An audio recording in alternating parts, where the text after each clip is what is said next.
शिक्षा पर 16,396 करोड़ रुपए का प्रावधान कर रहे हैं। मुख्यमंत्री जी हमेशा कहते हैं कि चाहे 2 रोड या फ्लाईओवर कम बन जाएं, लेकिन शिक्षा के लिए पैसे की कभी कमी नहीं होना चाहिए। और प्रभु श्री राम की ऐसी दिल्ली वासियों पर कृपा रही है कि हमारी सरकार में ना तो कभी शिक्षा के लिए पैसे की कमी रही और ना ही फ्लाईओवर और सड़कें बनाने के लिए पैसों की कमी रही। अध्यक्ष महोदय, आज़ादी से लेकर 2014-15 तक की सरकारों में दिल्ली के सरकारी स्कूलों में मात्र 24,000 कमरे ही हमारे बच्चों की पढ़ाई के लिए उपलब्ध थे। लेकिन सिर्फ 9 साल में अरविंद केजरीवाल जी की सरकार ने 22,711 नए क्लासरूम बनाए हैं। जहां पहले बच्चे ज़मीन पर बैठते थे, वहीं आज उनके क्लासरूम में रंग बिरंगे डिज़ाइनर डेस्क हैं। जहां पहले लैब्स के नाम पर कुछ टूटे फूटे बीकर्स और मकड़ी के जाले होते थे, वहां आज हर subject physics, chemistry, biology, computer science के लिए अलग अलग अत्याधुनिक लैब है। जहां पहले ब्लैक बोर्ड भी घिस घिस कर सफ़ेद हो गया था, वहीं अब हर स्कूल में स्मार्ट क्लासरूम है। जिन स्कूलों में सीढ़ियां टूटी हुई मिलती थी, आज वहां बच्चों के लिए शानदार लिफ्ट है।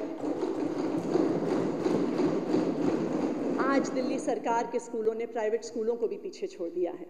पहले टीन टप्पर के टेंट वाले स्कूल आज टैलेंट वाले स्कूल में बदल गए। 2015 में हमारी सरकार बनने के बाद पहली बार किसी सरकार ने शिक्षकों को प्राथमिकता दी। केजरीवाल सरकार ने यह फैसला लिया कि हम अपने शिक्षकों को भारत और दुनिया की बेस्ट यूनिवर्सिटीज़ में ट्रेनिंग के लिए भेजेंगे। दिल्ली के मुख्यमंत्री अरविंद केजरीवाल जी का ये मानना था, जब तक हम अपने टीचर्स और प्रिंसिपल्स को वर्ल्ड क्लास ट्रेनिंग नहीं देंगे, तो वो हमारे बच्चों को वर्ल्ड क्लास शिक्षा कैसे देंगे।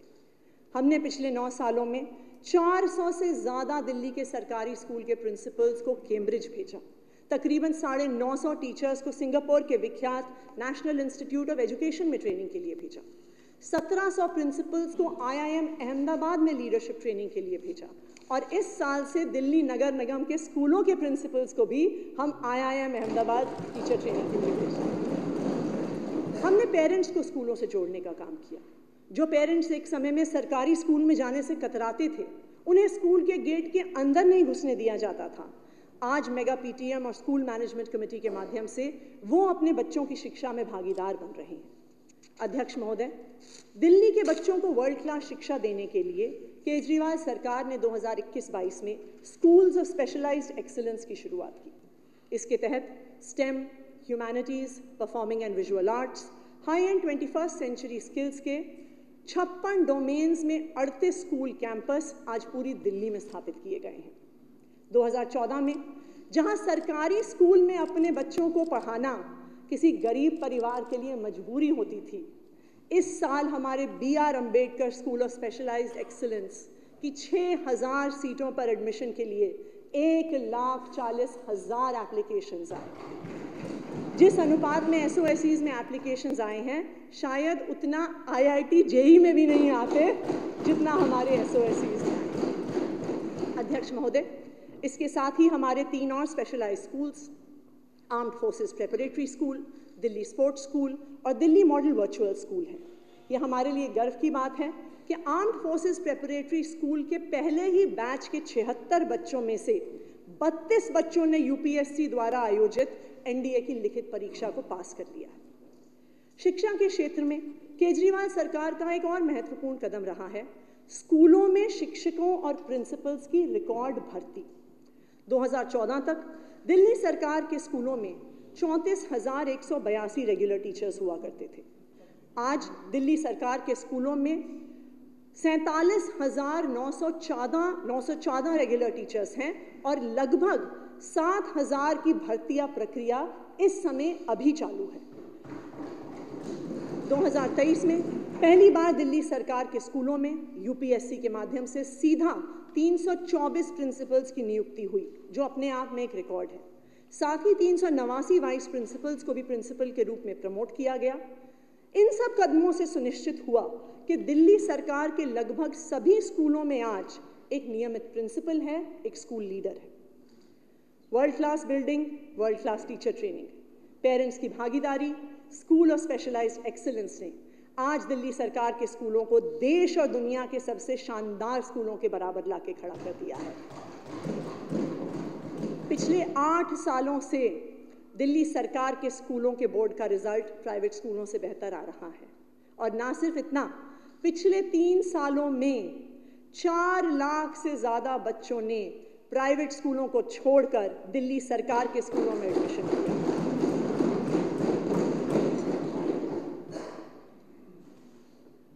अध्यक्ष महोदय, दिल्ली की शिक्षा व्यवस्था की 10 सालों की बदलती तस्वीर सिर्फ स्कूलों तक सीमित नहीं है, बल्कि ये शिक्षा क्रांति उच्च शिक्षा और तकनीकी शिक्षा संस्थानों तक भी पहुंची है। महोदय, 2014 तक उच्च शिक्षा के लिए दिल्ली सरकार की 3 universities, Ambedkar university, national law university और गुरु गोबिंद सिंह इंद्रप्रस्थ यूनिवर्सिटी में छात्रों की संख्या 71,416 थी। दिल्ली की 10 साल की इस बदलती हुई तस्वीर का ये एक महत्वपूर्ण द्योतक है कि इन यूनिवर्सिटीज़ में 20,000 से ज़्यादा सीटें बढ़ी हैं पिछले 10 साल में, और आज यहाँ 93,880 स्टूडेंट्स पढ़ रहे हैं। तकनीकी शिक्षा के क्षेत्र में भी केजरीवाल सरकार के प्रयासों की बदौलत 2014-15 में टेक्निकल एजुकेशन यूनिवर्सिटीज़ में 12,204 की तुलना में 2023-24 में सीटों की संख्या 62,000 हो गई है, यानी 40,000 सीटें बढ़ गई। साथ ही हमारी सरकार ने 3 नई universities, Delhi skills and entrepreneurship university, Delhi teachers university और दिल्ली स्पोर्ट्स यूनिवर्सिटी की भी शुरुआत की है। तकनीकी और उच्च शिक्षा के क्षेत्र में केजरीवाल सरकार ने न सिर्फ सीटों और कोर्सेज का विस्तार किया है, बल्कि इंफ्रास्ट्रक्चर का भी एक बहुत व्यापक स्तर पर विस्तार हुआ है। 2016-17 में अंबेडकर यूनिवर्सिटी के 2 नए कैंपस करमपुरा और लोधी रोड में शुरू किए गए। 2017 में दिल्ली टेक्नोलॉजिकल यूनिवर्सिटी के पूर्वी दिल्ली कैंपस की शुरुआत हुई। साथ ही Netaji Subhash university of technology में भी 2 नए कैंपस 2020 में जाफरपुर और गीता कॉलोनी में शुरू हुए, और 2023 में केजरीवाल सरकार ने आईपी यूनिवर्सिटी के पूर्वी दिल्ली कैंपस की भी शुरुआत की है। दिल्ली की शिक्षा में 10 साल में जो तस्वीर बदली है, उसने ये दिखा दिया है कि अगर किसी सरकार की इच्छा शक्ति हो तो वो हर बच्चे को वर्ल्ड क्लास शिक्षा और एक बेहतरीन भविष्य दे सकता है। लेकिन अध्यक्ष महोदय, इस शिक्षा क्रांति को लाने में अगर किसी एक व्यक्ति की सबसे महत्वपूर्ण भूमिका रही तो वो है दिल्ली के शिक्षा क्रांति के जनक और मेरे बड़े भाई मनीष सिसोदिया जी। आज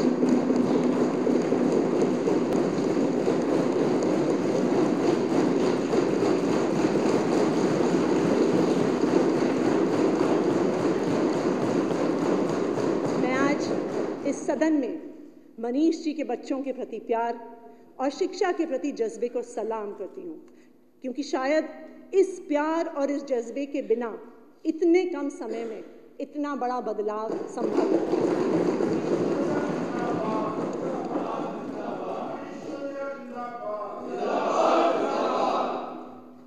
अध्यक्ष महोदय, राम राज्य का दूसरा सिद्धांत है हर बीमार का इलाज। तुलसीदास जी के रामचरितमानस में एक चौपाई है, अल्प मृत्यु नहीं कवनियो पीरा, सब सुंदर सब बिरुज शरीरा, नहीं दरिद्र कोई दुखी न दीना, नहीं कोई अबुद्ध न लक्षण। अर्थात प्रभु राम के राज्य में सबके स्वस्थ और सेहतमंद रहने की व्यवस्था है।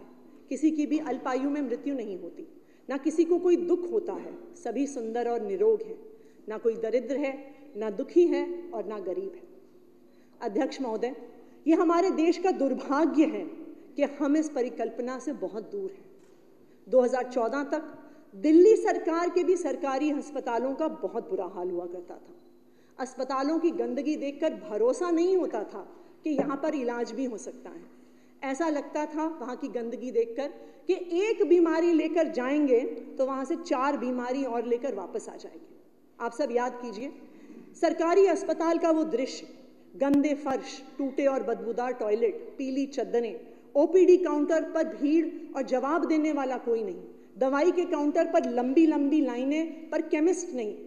सरकारी हेल्थ केयर सिस्टम खुद ही बीमार था। अध्यक्ष महोदय, किसी के पास थोड़े से भी पैसे होते थे तो वो सोचता था कि अपने परिवार के सदस्य का इलाज मैं प्राइवेट अस्पताल में करा लूं, लेकिन एक सदस्य की एक बीमारी के इलाज में आने वाले खर्च से ही परिवार की सारी जमा पूंजी खत्म हो जाती थी। यहां तक कि घर, मकान, जेवर तक गिरवी रखने की नौबत आ जाती थी। अध्यक्ष महोदय, ये कैसी अमानवीयता है जो किसी इंसान को इतना बेबस कर देती थी कि वो अपने पिता की जान या अपने पुरखों की जायदाद में से सिर्फ किसी एक को बचाने की मजबूर हो जाता था। NSSO के 2014 की रिपोर्ट के मुताबिक सिर्फ एक सामान्य बीमारी के हॉस्पिटलाइजेशन होने पर दिल्ली के किसी परिवार को 38,000 रुपए तक का खर्च उठाना पड़ता था। 2014 में दिल्ली की प्रति व्यक्ति आय 2,47,000 रुपए थी, यानी सिर्फ एक सामान्य बीमारी का एक सामान्य हॉस्पिटलाइजेशन होने पर परिवार के सालाना आय का 15% हिस्सा खर्च हो जाता था। और अगर एक बड़ी बीमारी हो जाती तो उसके लाखों के इलाज में परिवार कर्ज के तले दब जाता था। लेकिन केजरीवाल सरकार ने यह प्रण लिया कि दिल्ली में रहने वाले हर व्यक्ति को हम वर्ल्ड क्लास स्वास्थ्य सुविधाएं देंगे, चाहे वो अमीर हो या वो गरीब हो। मुझे बहुत गर्व है कि केजरीवाल सरकार के आने के 9 साल में हमारी दिल्ली की स्वास्थ्य व्यवस्था ने मजबूरी से मजबूती तक और निराशा से विश्वास तक का सफर तय किया।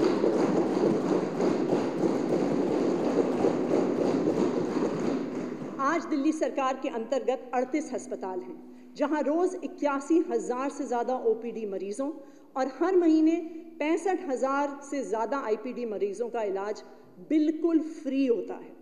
2014 में दिल्ली सरकारी अस्पतालों में 9,523 बेड थे। आज दिल्ली सरकार के अस्पतालों में 13,708 बेड हैं और अब हमारे अस्पताल 1.5 गुना ज्यादा मरीजों की देखभाल कर पाते हैं। हमने हर अस्पताल के OPD काउंटर की टाइमिंग बढ़ाई, हर काउंटर पे डेटा एंट्री ऑपरेटर लगाए, मरीजों की देखरेख के अंतर्राष्ट्रीय मानकों से सीखकर हर अस्पताल में साफ सफाई, सैनिटेशन और सुविधाओं की बेहतरी पर नए सिरे से काम हुआ। एक एसेंशियल ड्रग लिस्ट तैयार करके हर अस्पताल में इमरजेंसी मेडिसिन के प्रोक्योरमेंट को भी सख्ती से लागू किया गया ताकि किसी अस्पताल में दवाइयों की कमी ना हो। महोदय, 2017 में केजरीवाल सरकार ने एक नई पहल की शुरुआत की।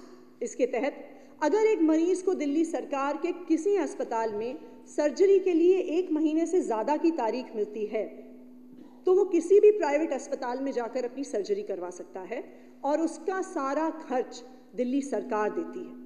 केजरीवाल सरकार की इस पहल के अंतर्गत अब लोग 1580 अलग अलग प्रकार की सर्जरीज प्राइवेट अस्पताल में बिल्कुल फ्री करवा सकते हैं।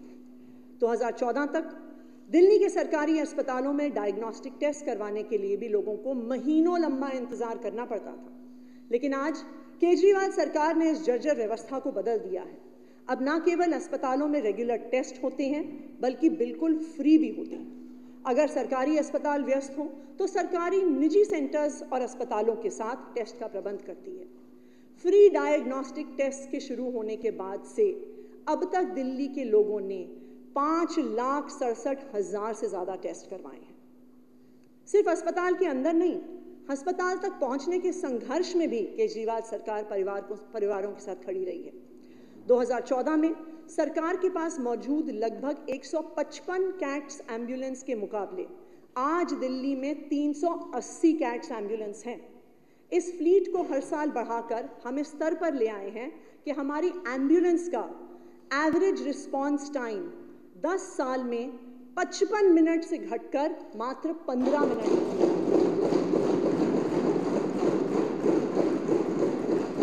अध्यक्ष महोदय, हर व्यक्ति की जान बचाना ही राम राज्य है। जहां हर जिंदगी अनमोल है और उसे बचाने का हर संभव प्रयास होता है, वही राम राज्य है। लेकिन हम सब जानते हैं कि कुछ साल पहले तक जब दिल्ली में रोड पर कोई एक्सीडेंट होता था तो घायल की छटपटाते हुए मौत हो जाती थी। लोग एक्सीडेंट विक्टिम को अस्पताल ले जाने से डरते थे। उनको लगता था कि अस्पताल उनसे खर्चा मांगेगा और वो केस में फंस जाएंगे। इसी वजह से हमने दिल्ली में फरिश्ते स्कीम की शुरुआत करी। इसके तहत अगर आप किसी एक्सीडेंट विक्टिम को अस्पताल लेकर जाते हैं, चाहे वो सरकारी हो या प्राइवेट, वहां इलाज का सारा खर्च दिल्ली सरकार उठाती है। एक्सीडेंट विक्टिम या उसे अस्पताल ले जाने वाले को एक पैसा भी खर्च करने की ज़रूरत नहीं होती। और अब तक इस स्कीम में हम 22,000 लोगों की जान बचा चुके हैं। इनमें से एक सूरज कुमार है। सूरज कुमार का मयूर विहार फेज़ 1 में एक भयंकर एक्सीडेंट हुआ। उन्हें वहाँ पे पास में एक बड़े प्राइवेट अस्पताल में भर्ती कराया गया। लंबा इलाज चला, कई ऑपरेशन हुए, ट्रीटमेंट का बिल 36 लाख रुपए आया। सूरज कुमार एक फैक्ट्री में काम करने वाला, कुछ हजार रुपए कमाने वाला एक आम मजदूर था। वो अपनी पूरी जिंदगी की जमा पूंजी भी लगा देता तो इतना बड़ा बिल नहीं चुका सकता था, लेकिन फरिश्ते योजना के तहत सरकार ने उसके इलाज का पूरा खर्च उठाया। सूरज को एक पैसा भी नहीं खर्च करना पड़ा। ये है अरविंद केजरीवाल की सरकार। अध्यक्ष महोदय, जिस तरह एक बड़ी बीमारी या बड़ा एक्सीडेंट परिवार को गरीबी में धकेल देती थी, उस तरह से छोटी बीमारी भी सामान्य परिवार का महीने का बजट बिगाड़ देती थी। अगर किसी को परिवार में बुखार हो जाए और वो किसी प्राइवेट डॉक्टर के पास जाता था तो डॉक्टर सबसे पहले तो 500 रुपए की फीस देता था। उसके बाद वो एक पर्ची पे लंबी सी दवाइयों की लिस्ट लिख देता था जो 500 या 1000 रुपए की आती थी। साथ में 2-3 टेस्ट लिख देता था जो 500 रुपए के होते थे। यानी एक परिवार के सदस्य के एक सामान्य बुखार में 2000 रुपए तक का खर्चा परिवार को आ जाता था। तो अगर एक परिवार की प्रति माह आय 25,000 रुपए, 30,000 रुपए है तो वो इस 2000 के खर्चे से भी कतराता था। और इसका खामियाजा सबसे ज़्यादा महिलाएं भुगतती थीं, क्योंकि महीने का खर्च चलाने के लिए, पैसे बचाने के लिए वो बीमार होने पर भी डॉक्टर के पास नहीं जाती थी। और यही कारण था कि कुछ सालों में उनकी छोटी बीमारियां बहुत बड़ी स्वास्थ्य की समस्याएं बन जाती थीं। लेकिन मुझे इस बात पर गर्व है कि केजरीवाल सरकार ने इस देश को मोहल्ला क्लिनिक का मॉडल दिया है। एक ऐसा मॉडल जहां आपके गली मोहल्ले में, आपके घर के पास ही एसी क्लिनिक में एक MBBS डॉक्टर बैठता है। वहां आपका इलाज भी फ्री है, आपकी दवाइयाँ भी फ्री हैं और आपके टेस्ट भी बिल्कुल फ्री होते हैं। ये है अरविंद केजरीवाल की सरकार। 9 सालों में स्वास्थ्य को अपनी प्राथमिकता बनाए रखने के बाद आज मैं गर्व से इस बात को कह सकती हूँ कि राम राज्य को साकार करने के प्रयास में हमने दिल्ली में 530 मोहल्ला क्लिनिक खोले हैं, जहां रोजाना 64,000 लोगों को मुफ्त में दवाई, इलाज और टेस्ट मिलता है। अब तक जब से मोहल्ला क्लिनिक्स की शुरुआत हुई है, अब तक मोहल्ला क्लिनिक में 7 करोड़ से भी ज़्यादा OPD हो चुके हैं। मोहल्ला क्लिनिक के मॉडल को देखने के लिए देश विदेश से लोग दिल्ली आए हैं, चाहे वो तेलंगाना, पंजाब या तमिलनाडु के मुख्यमंत्री हों या यूनाइटेड नेशंस के 2 पूर्व सेक्रेटरी जनरल कोफी अन्नान और बान की मून हो। शायद ही कोई ऐसा हेल्थ केयर मॉडल होगा जिसे देश विदेश में इतनी तारीफ मिली होगी। लेकिन दिल्ली की स्वास्थ्य क्रांति का जिक्र एक नाम के बिना अधूरा रहेगा, और वो है मेरे बड़े भाई सत्येंद्र जैन जी।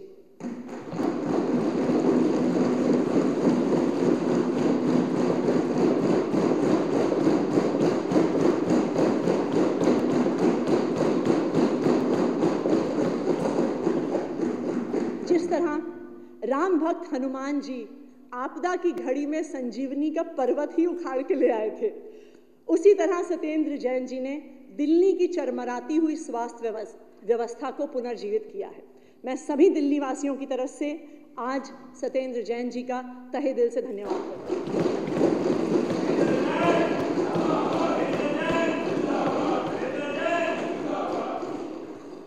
राम राज्य का अगला महत्वपूर्ण सिद्धांत है महिलाओं की सुरक्षा और सम्मान। जब से अरविंद केजरीवाल जी दिल्ली के मुख्यमंत्री बने हैं, उन्होंने हर तबके के लोगों के लिए काम किया है। लेकिन अगर अरविंद केजरीवाल जी ने किसी के लिए सबसे ज़्यादा काम किया है तो वो दिल्ली की महिलाओं के लिए किया है, अपनी माताओं और बहनों के लिए किया है। एक महिला होने के नाते मुझे इस बात पे गर्व है कि जो महिलाएं सदियों से अपनी ज़रूरतों को सबसे पीछे रखती आई हैं, दिल्ली के मुख्यमंत्री अरविंद केजरीवाल जी ने उनकी ज़रूरतों को सबसे आगे रखा है। ये है अरविंद केजरीवाल की सरकार। आज जब केजरीवाल सरकार का 10वां बजट पेश हो रहा है तो मैं दावे के साथ कह सकती हूँ कि 2014 और 2024 की तुलना करें तो दिल्ली की महिलाओं की ज़िंदगी में एक बहुत बड़ा बदलाव आया।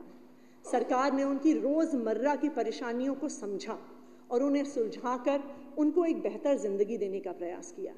चाहे वो फ्री बिजली पानी देकर महंगाई के इस दौर में महिलाओं के घर खर्चे की चिंता दूर करना हो, या फिर बच्चों को शानदार वर्ल्ड क्लास शिक्षा देकर उनके सपनों को पूरा करने की जिम्मेदारी लेनी हो, चाहे पानी के लिए टैंकरों के पीछे घंटों लंबी लाइनों से आज़ादी दिलाना हो, या शानदार मोहल्ला क्लिनिक और अस्पतालों के जरिए उनका स्वास्थ्य का ख्याल रखना हो, या फिर बुजुर्ग माताओं को तीर्थ यात्रा पर भेजकर दशकों से उनके मन में तीर्थ पर जाने की ख्वाहिश पूरी करनी हो, अरविंद केजरीवाल जी ने पिछले 9 साल में ये सब किया। अध्यक्ष महोदय, जब 2015 में हमारी सरकार बनी थी तो मैं दिल्ली सरकार के एक गर्ल्स स्कूल में गई थी और वहाँ पे मैंने जो लड़कियाँ बैठी थी उनसे पूछा कि उनमें से कितनों के भाई प्राइवेट स्कूल में पढ़ते हैं। आपको अचंभा होगा ये सुनकर कि ऑलमोस्ट 95% लड़कियों ने अपना हाथ उठा दिया। इसका क्या मतलब था? इसका मतलब था कि अगर एक परिवार के पास थोड़े से भी पैसे होते थे तो वो अपने बच्चों को अच्छी शिक्षा के लिए प्राइवेट स्कूल में भेजते थे और अपनी बेटियों को नज़रअंदाज करके जर्जर सरकारी स्कूलों की ओर धकेल देते थे। लेकिन आज उन्हीं दिल्ली के सरकार के वर्ल्ड क्लास स्कूलों में दिल्ली की लड़कियों को शानदार शिक्षा मिल रही है। हम अपने स्कूलों में 9 लाख से अधिक लड़कियों को पढ़ा रहे हैं और इस साल आपको ये जान के गर्व होगा कि दिल्ली के सरकारी स्कूलों में से 933 लड़कियों ने नीट का और 123 लड़कियों ने जेईई की परीक्षा पास करी।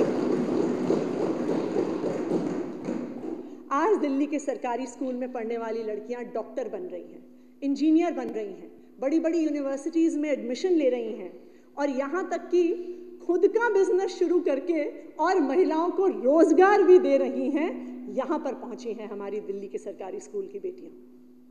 महोदय, 2014-15 में एक आम परिवार की लड़की जब अपनी पढ़ाई लिखाई के लिए कॉलेज जाना चाहती थी तो माँ बाप इसलिए मना कर देते थे क्योंकि आने जाने में खर्ची बहुत ज़्यादा होता था। बहुत सी महिलाएं सिर्फ इसलिए काम नहीं करने जाती थीं क्योंकि जितनी तनख्वाह मिलती थी उसका एक बड़ा हिस्सा आने जाने के किराए में चला जाता था। समाज और अर्थव्यवस्था में महिलाओं का योगदान बढ़े, इसके लिए देश के इतिहास में पहली बार दिल्ली में महिलाओं के लिए बस यात्रा बिल्कुल फ्री कर दी गई ताकि एक महिला को दिल्ली में कहीं भी आना जाना हो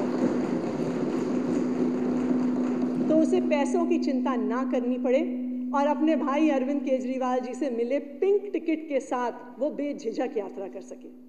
अब किसी महिला को घर से बाहर निकलने से पहले पैसे के लिए किसी के सामने हाथ नहीं फैलाना पड़ता। पिछले कुछ सालों में लगातार महिलाओं की फ्री बस यात्रा की संख्या बढ़ रही है। 2020-21 में पिंक टिकट के साथ 17 करोड़ 70 लाख बार महिलाओं ने फ्री बस यात्रा की, जो संख्या 2022-23 में बढ़कर 40 करोड़ 20 लाख हो चुकी है। यानी हर रोज लगभग 11 लाख महिलाएं हमारी बसों में फ्री सफर कर रही हैं।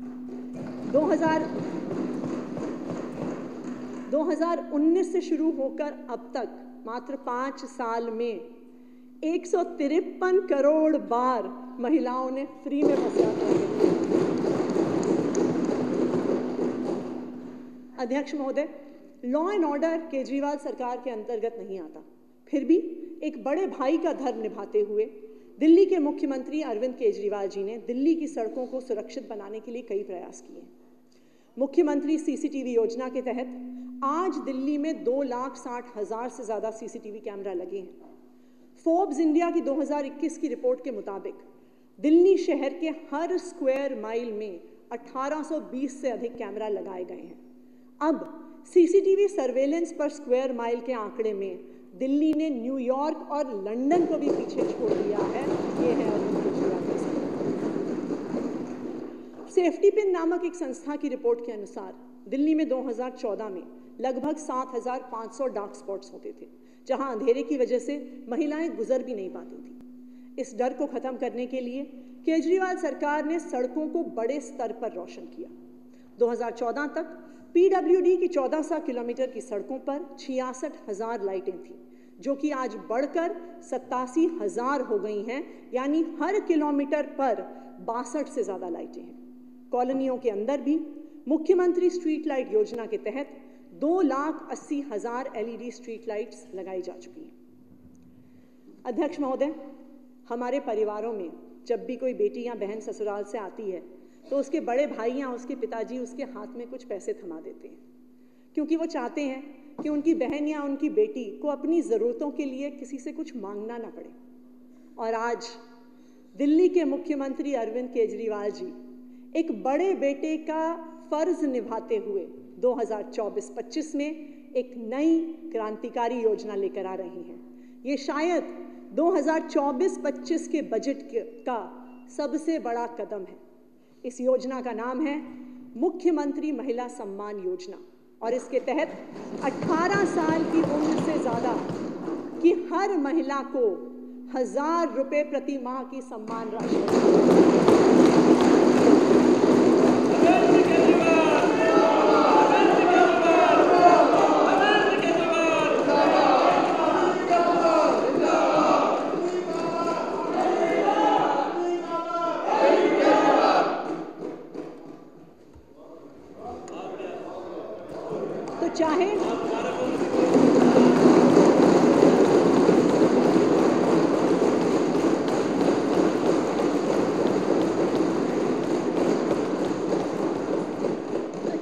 कॉलेज में पढ़ने वाली किसी बिटिया को एक्स्ट्रा किताबों की ज़रूरत हो, सरकारी नौकरी की तैयारी कर रही किसी बेटी को कोचिंग की ज़रूरत हो, या एक घर में रहने वाली महिला को सिनेमा हॉल में मूवी देखने की इच्छा हो, अब अपने व्यक्तिगत खर्चे के लिए उसे किसी के सामने हाथ नहीं फैलाने पड़ेंगे, क्योंकि उनके भाई दिल्ली के मुख्यमंत्री अरविंद केजरीवाल उन्हें हर महीने 1,000 रुपये।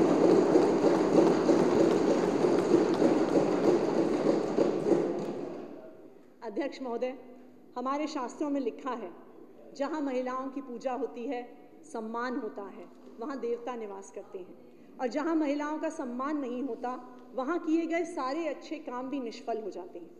मुझे भरोसा है कि दिल्ली में हो रहे महिला सुरक्षा और सम्मान के इन प्रयासों से भगवान श्री राम का आशीर्वाद सभी दिल्ली वासियों को ज़रूर मिलेगा।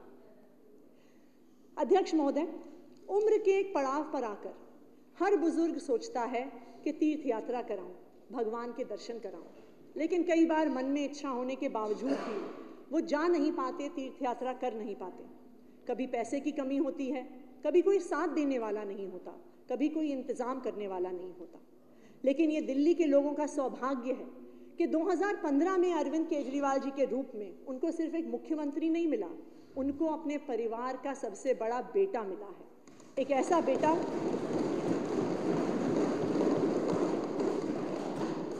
ऐसा बेटा जिसने दिल्ली के हर बुजुर्ग को तीर्थ यात्रा करवाने की जिम्मेदारी ली है। इसलिए 2019 में मुख्यमंत्री तीर्थ यात्रा योजना की शुरुआत हुई, जिसके तहत हमारी तीर्थ यात्रा की ट्रेनें अयोध्या जी, मथुरा, वृंदावन, रामेश्वरम, जगन्नाथपुरी, द्वारकाधीश, तिरुपति बालाजी इत्यादि जगह पर जाती हैं। तीर्थ यात्रा पर जाने के लिए बुजुर्गों को सिर्फ एक फॉर्म भरना पड़ता है और वो अपने साथ एक अटेंडेंट को लेकर जा सकते हैं। बाकी सारा इंतज़ाम, चाहे वो एसी ट्रेन का हो, लोकल टूर का हो, खाने पीने की व्यवस्था का हो, ज़रूरत के सामान का हो, वो दिल्ली सरकार करती है। आज मैं ये बात गर्व के साथ कह सकती हूँ कि दिल्ली में मुख्यमंत्री तीर्थ यात्रा योजना के तहत 2019 से आज तक 92 ट्रेन के माध्यम से 87,000 से ज़्यादा बुजुर्ग तीर्थ यात्रा कर चुके हैं। आने वाले साल में भी हम इस योजना के लिए 80 करोड़ रुपए का प्रावधान कर रहे हैं। अध्यक्ष महोदय, रामायण की शायद सबसे मार्मिक कहानी श्रवण कुमार की है, जिसने अपने नेत्रहीन माता पिता को अपने कंधे पर बैठाकर तीर्थ यात्रा करवाई। ये कहना कोई अतिशयोक्ति नहीं होगी कि आज के इस आधुनिक युग में अगर कोई श्रवण कुमार है तो वो दिल्ली के मुख्यमंत्री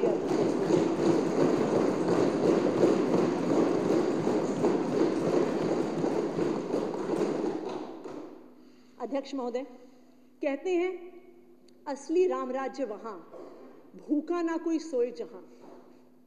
इस सिद्धांत को यथार्थ करने के लिए हमने कई प्रयास किए हैं। दिल्ली में 10,897 आंगनवाड़ियां हैं जिनके माध्यम से हम 8 लाख महिलाओं और बच्चों की पोषण की व्यवस्था करते हैं। रोज 3 से 6 साल के 1,80,000 बच्चों को पौष्टिक गर्मा गर्म खाना मिलता है। 3 साल तक के 3,40,000 बच्चों को पंजीरी नुमा न्यूट्रिशनल सप्लीमेंट और 1,20,000 गर्भवती और लैक्टेटिंग माताओं को न्यूट्रिशनल सप्लीमेंट दिया जाता है। ये सब करने के लिए हमने दिल्ली में 11 शानदार वर्ल्ड क्लास किचन बनाए हैं। साथ ही देश के टॉप न्यूट्रिशनिस्ट से बच्चों के लिए खाने की मेन्यू तैयार करवाई गई है, जिससे बच्चों के लिए ज्वार, बाजरा, रागी, राजमा, छोले, दाल जैसी हाई प्रोटीन चीज़ों से उनके पसंद के आहार बनाए जा सके। साथ ही दिल्ली में मिड डे मील योजना के तहत हम रोज़ाना दिल्ली सरकार और एमसीडी के स्कूलों में 20 लाख से अधिक बच्चों को पौष्टिक आहार उपलब्ध करवाते हैं। आंगनवाड़ियों और स्कूलों के इन प्रयासों से दिल्ली में कुपोषण बहुत कम हुआ है। 2014 में दिल्ली में सिवियर और मॉडरेट मैलन्यूट्रिशन से प्रभावित तकरीबन 2 लाख बच्चे थे और आज ये संख्या 90% घटकर मात्र 16,814 है। महोदय, इसी तरह केजरीवाल सरकार डूसिब के 198 शेल्टर होम्स में 17,000 बेघर लोगों के लिए भी पौष्टिक भोजन की व्यवस्था करती है। सर्दियों में ये संख्या 20,000 से भी ज़्यादा हो जाती है। 2024-25 में पोषण से जुड़ी इन सब योजनाओं के लिए हमने 664 करोड़ रुपए का प्रावधान किया है।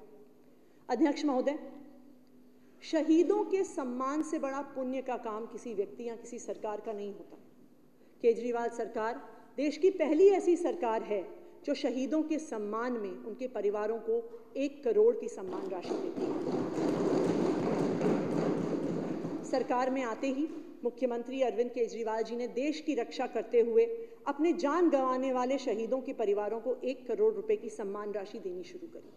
महोदय, आज मैं इस सदन के समक्ष उन कुछ जाबाजों की कहानी साझा करना चाहती हूँ। द्वारका निवासी मेजर रघुनाथ भारतीय सेना की 3री बटालियन पैराशूट रेजिमेंट में थे। संभावित घुसपैठ के बाद खुफिया जानकारी के आधार पर 5 मई 2022 को सुखदार जम्मू कश्मीर में उन्होंने एक अभियान शुरू किया। वहां लाइन ऑफ कंट्रोल के पास एक सैन्य ऑपरेशन में वो शहीद हो गए। नांगलोई निवासी श्री दिनेश कुमार सीआरपीएफ के 205 कोबरा बटालियन के बतौर इंस्पेक्टर नियुक्त थे। 2013 में छत्तीसगढ़ में एक आईईडी ब्लास्ट में वे गंभीर रूप से घायल हो गए। लंबे समय तक बीमार रहे। 2017 में उनका निधन हो गया। अध्यक्ष महोदय, fireman Praveen Kumar Bhorgarh fire station में तैनात थे। उसी दौरान सीआईएसएफ कैंप के पास फैक्ट्री में आग लगने की घटना सामने आई। प्रवीण कुमार ने जांबाजी के साथ आग बुझाई, लेकिन वो स्वयं झुलस गए और उसके बाद सेप्टिक शॉक के कारण इलाज के दौरान वो शहीद हो गए। दिनेश कुमार, मेजर रघुनाथ, प्रवीण कुमार सहित 35 शहीदों को केजरीवाल सरकार ने पिछले 9 सालों में 1 करोड़ रुपए की सम्मान। सिर्फ जांबाज सेनानियों के परिवारों को नहीं, कोविड-19 की महामारी के दौरान 95 फ्रंटलाइन वर्कर्स जो दिल्ली वालों की जान बचाते हुए शहीद हुए, उनके परिवारों को भी केजरीवाल सरकार ने 1-1 करोड़ की सम्मान राशि दी। अध्यक्ष महोदय, दिल्ली में ऐसे जांबाज पहले भी थे, लेकिन आज तक किसी ने उन्हें पहचान नहीं दी, उनके परिवार को सम्मान नहीं दिया। लेकिन मुख्यमंत्री अरविंद केजरीवाल जी ने देश की सेवा कर रहे दिल्ली के जाबाजों को ये भरोसा दिया है कि भगवान ना करे कि अगर मुझे अपनी ड्यूटी करते वक्त कुछ हो गया तो मेरे मुख्यमंत्री मेरे घर का, मेरे परिवार का ख्याल।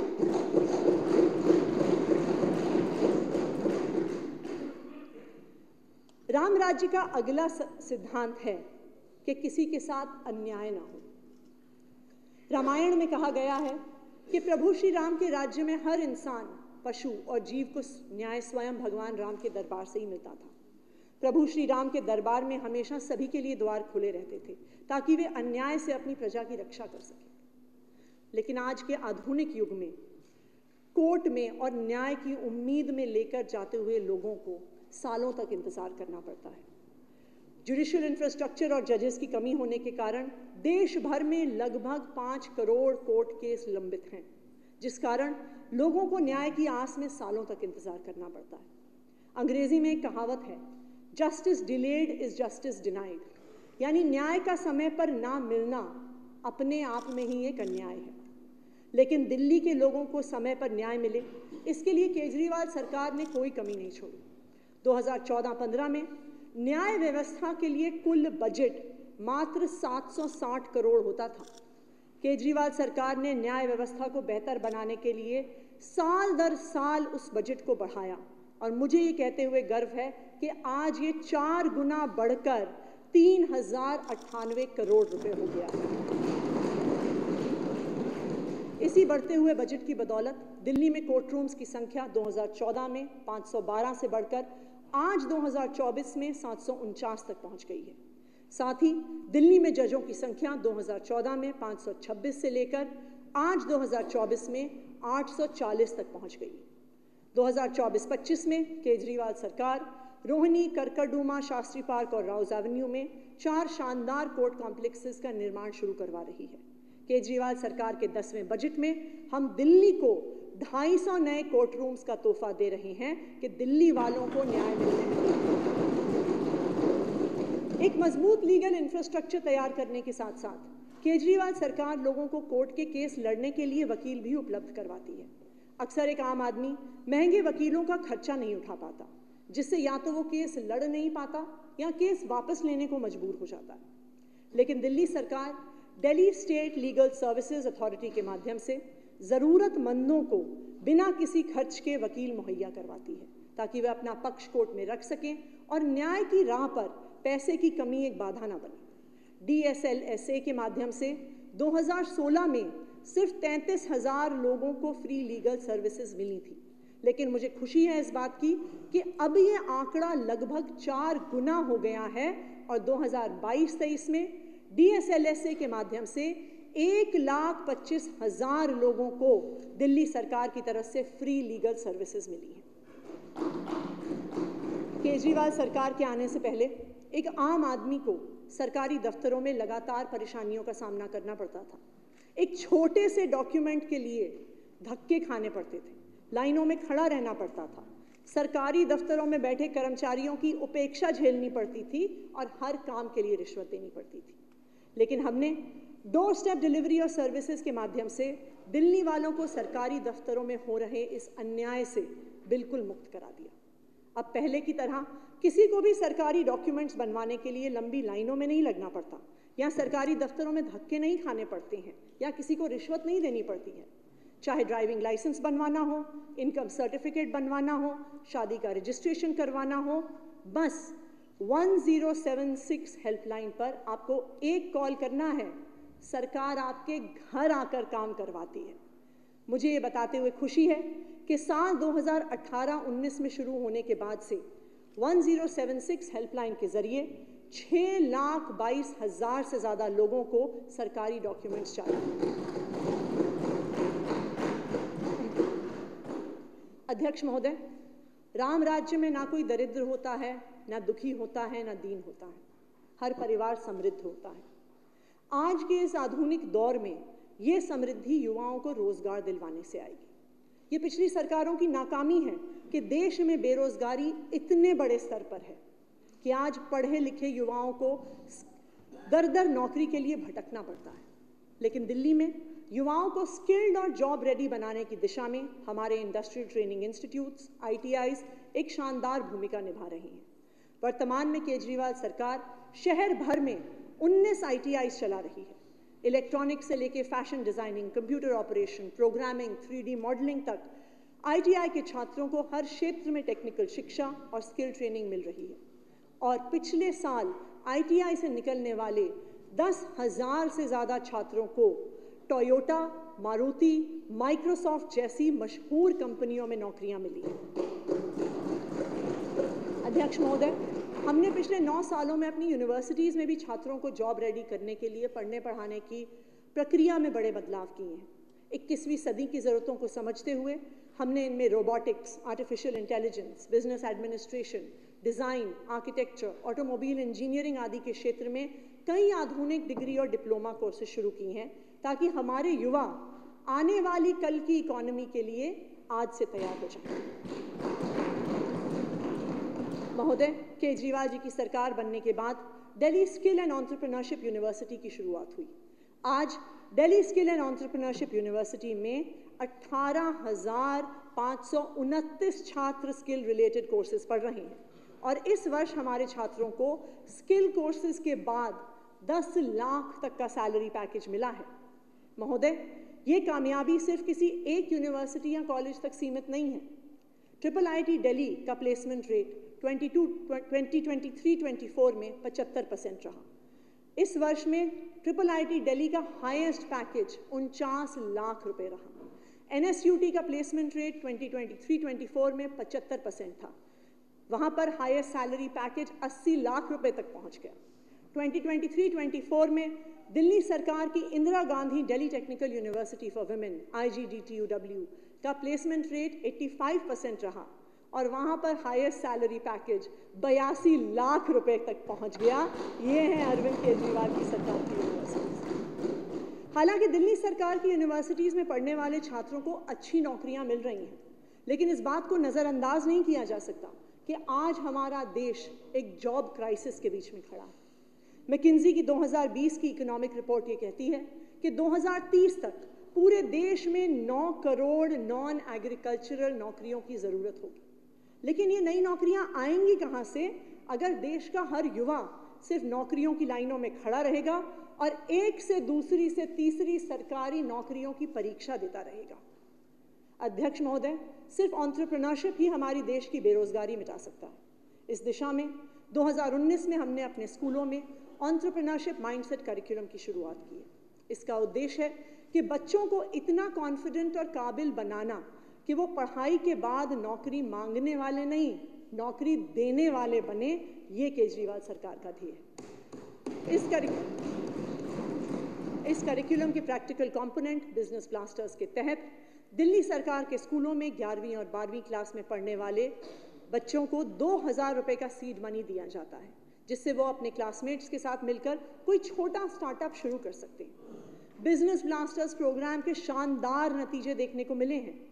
हमारे छात्र logistics business, online gaming portals, bluetooth speaker manufacturing, dark chocolates बनाना, न्यूट्रिशनल सप्लीमेंट्स बनाना, ब्यूटी प्रोडक्ट्स इत्यादि के फील्ड में ना सिर्फ अपने शानदार स्टार्टअप से पैसे कमा रहे हैं, बल्कि स्कूल से पास आउट होने से पहले ही बहुत सारे लोगों को नौकरियां भी दे रहे हैं। इस मॉडल को और सशक्त बनाने के लिए केजरीवाल सरकार ने अपने यूनिवर्सिटीज़ में भी इंक्यूबेशन सेंटर्स की शुरुआत की है, जहां पर 122 छात्रों को उनके स्टार्टअप्स के लिए इंडस्ट्री लीडर्स की मेंटरशिप से लेकर फंडिंग तक के लिए सपोर्ट मिल रहा है। अनंत शर्मा दिल्ली की केजरीवाल सरकार के IIT दिल्ली में पढ़ रहा एक सामान्य छात्र था। 2019 में अपनी ग्रेजुएशन के दिनों में ही उसने ट्वीक लैब्स नाम के एक स्टार्टअप की शुरुआत की, जो एक नई किस्म की स्पोर्ट्स टेक्नोलॉजी का आविष्कार था। IIIT दिल्ली के इनोवेशन और इंक्यूबेशन सेंटर में उसने एक छोटी सी शुरुआत करके उसकी कंपनी ने इतनी तरक्की करी कि अनंत को मशहूर business reality show shark tank में जगह मिली। उसने देश के सबसे विख्यात उद्योगपतियों के सामने अपने बिजनेस को पिच किया और 60 लाख रुपए की फंडिंग शार्क टैंक के बाद। अनंत इस बात का प्रमाण है कि अगर काबिलियत को सरकार का साथ मिले तो दिल्ली और देश के जो पढ़ने वाले जो कॉलेजेस के युवा हैं अपने शानदार बिजनेस आइडियाज से पूरे देश को बदल सकते हैं। और हमारे कॉलेजेस से अनेकों ऐसे अनंत निकले। इसलिए इस वर्ष से केजरीवाल सरकार अपनी सभी यूनिवर्सिटीज़ और ITIs में बिजनेस ब्लास्टर्स सीनियर की शुरुआत कर रही है। इसके तहत हमारे छात्रों को अपने स्टार्टअप शुरू करने के लिए सीड मनी और सपोर्ट मिलेगा। इन स्टार्टअप्स में केजरीवाल सरकार इस वर्ष 15 करोड़ रुपए का इन्वेस्टमेंट करेगी। अध्यक्ष महोदय, आइए हम 10 साल के बाद की दिल्ली की कल्पना करते हैं। अगर हमारे स्कूल और कॉलेजेस से निकलने वाले हर वर्ष 40,000 से ज़्यादा बिजनेस आइडियाज़ में से मात्र 5% भी सफल हो गए तो 10 साल बाद दिल्ली और देश में 2000 बड़ी कंपनियां खड़ी हो जाएंगी, जो देश और दिल्ली से बेरोजगारी और गरीबी जड़ से निकालेंगी।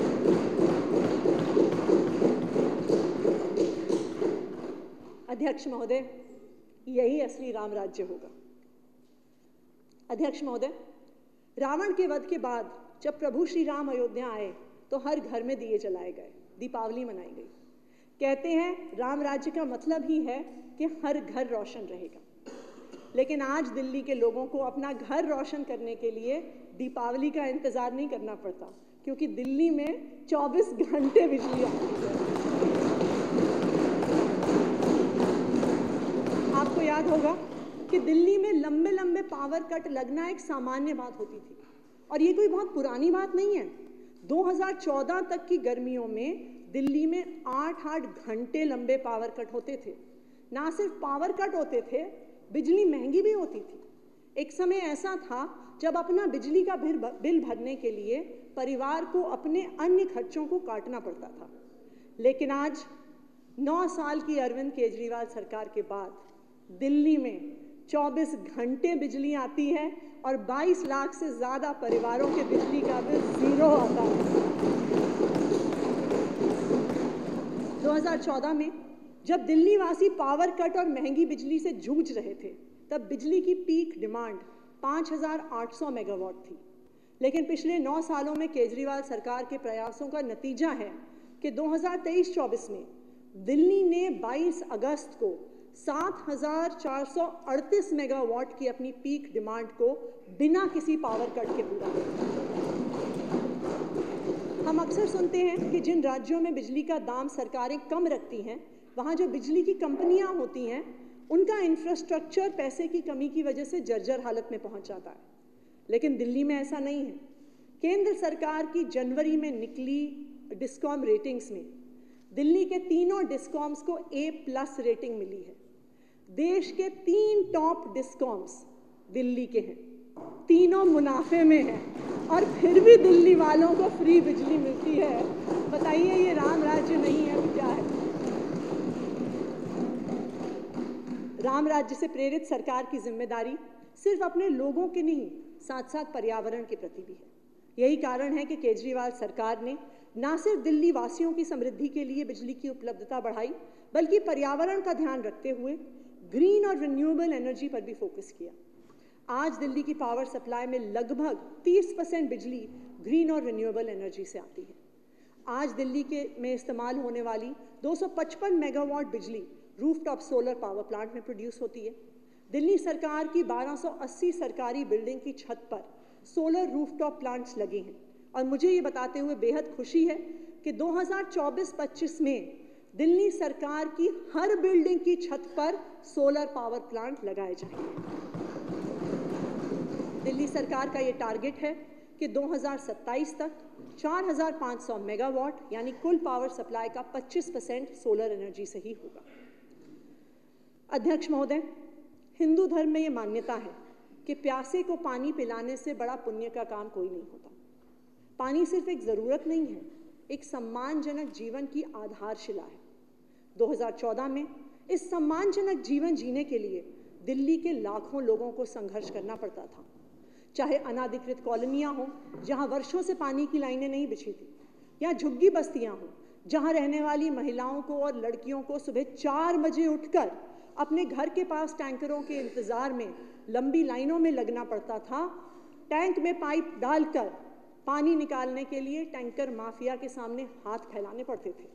दिल्ली की 1/3 से ज़्यादा आबादी रोज़ इस अमानवीय परिस्थिति से जूझती थी। एक व्यक्ति के पानी का अधिकार, अध्यक्ष महोदय, अमीरी या गरीबी नहीं तय कर सकती है। पानी का अधिकार दिल्ली के नवजीवन कैंप की झुग्गियों में रह रहे एक परिवार को भी उतना है जितना महारानी बाग में रह रहे परिवार को। मुख्यमंत्री अरविंद केजरीवाल जी ने इसी विजन के साथ दिल्ली में पहली बार 20,000 लीटर पानी फ्री देना शुरू किया। आज दिल्ली के 62.5 घरों में यानी 17 लाख परिवारों को पानी बिल्कुल फ्री मिलता है। सिर्फ इतना ही नहीं, केजरीवाल सरकार के आने के बाद दिल्ली के कुल 9,34,000 घरों को पहली बार पानी की सप्लाई मिली। आज दिल्ली में पानी की उपलब्धता 840 MGD से बढ़कर 1,009 MGD हो गई है। अनाधिकृत कॉलोनियों में और झुग्गियों में युद्ध स्तर पर पानी की पाइपलाइन बिछाई गई। शायद ही दिल्ली में आज कोई ऐसा झुग्गी क्लस्टर होगा जहां घर घर तक पानी की लाइन ना पहुंची। आज 99.6% अनऑथराइज्ड कॉलोनीज में पानी की पाइपलाइन मौजूद है। 1031 अनाधिकृत कॉलोनियों में अब सीवर नेटवर्क से जोड़कर इनमें 4243 किलोमीटर की सीवर की लाइन डाली गई है। केजरीवाल सरकार ने 2014 के बाद से 2422 किलोमीटर पानी की और 3100 किलोमीटर सीवर की जर्जर लाइनों को बदलकर नई लाइनें डलवाई हैं। हमारा ये प्रयास रहा है कि दिल्ली में पानी और सीवर जैसी मूलभूत सुविधा हर व्यक्ति को उपलब्ध करवाई जाए। अध्यक्ष महोदय, रामायण में अयोध्या के सौंदर्य का विस्तृत वर्णन है। किसी भी आधुनिक शहर का सौंदर्य उसका अर्बन इंफ्रास्ट्रक्चर होता है। शहरों में नई सड़कें और फ्लाईओवर का निर्माण इसकी सुंदरता को बढ़ाने के साथ साथ शहर की अर्थव्यवस्था को भी बढ़ाते हैं। पिछले 10 साल की दिल्ली की बदलते हुए चित्र में एक बड़ा बदलाव सड़कों और फ्लाईओवरों के एक विशाल नेटवर्क के तौर पे आया है। पिछले 9 साल में केजरीवाल सरकार ने यातायात को सुगम बनाने के लिए 30 नए फ्लाईओवर, एलिवेटेड कॉरिडोर और अंडरपास का निर्माण किया है। इनमें रिंग रोड पर भलसवा, बुराड़ी, मुकुंदपुर, जगतपुर फ्लाईओवर, मधुबन चौक से मुकरबा चौक के बीच एलिवेटेड कॉरिडोर, उत्तरी पूर्वी दिल्ली में signature bridge, Shastri park Seelampur flyover, दक्षिणी दिल्ली में आश्रम चौक अंडरपास व फ्लाईओवर, सराय काले Khan flyover, outer ring road पर आरटीआर फ्लाईओवर और बेनेटो जुआरेज अंडरपास इत्यादि। इन फ्लाईओवर्स के बनने से न केवल ट्रैफिक कंजेस्शन कम हुआ है, बल्कि जिन सड़कों को पार करने में घंटों लगा करते थे, अब वो इन फ्लाईओवर्स बन जाने से मिनटों में पार हो जाती हैं। 2017-18 तक दिल्ली दुनिया का चौथा सबसे कंजेस्टेड शहर था। दिल्ली की आबादी और गाड़ियां दोनों बढ़ी, लेकिन केजरीवाल सरकार ने इतनी सड़कें, एलिवेटेड कॉरिडोर और फ्लाईओवर बनाए कि आबादी और गाड़ियां बढ़ने के बावजूद दिल्ली में ट्रैफिक कंजेस्शन में भारी कमी आई है और अब दुनिया में कंजेस्शन के मामले में चौथे नंबर से दिल्ली 44वें नंबर पे पहुंच गया है। यानी सड़क पर गाड़ियां बढ़ने के बावजूद भी केजरीवाल सरकार ने सड़क पर कंजेस्शन कम किया है। न सिर्फ दिल्ली की बड़ी सड़कें और फ्लाईओवर्स, बल्कि दिल्ली सरकार की कॉलोनियों को जोड़ने वाली इंटरनल सड़कों के निर्माण पर भी फोकस किया। मुख्यमंत्री सड़क पुनर्निर्माण योजना के तहत अब तक 850 किलोमीटर की कॉलोनी के अंदर की सड़कें बनाई गई हैं।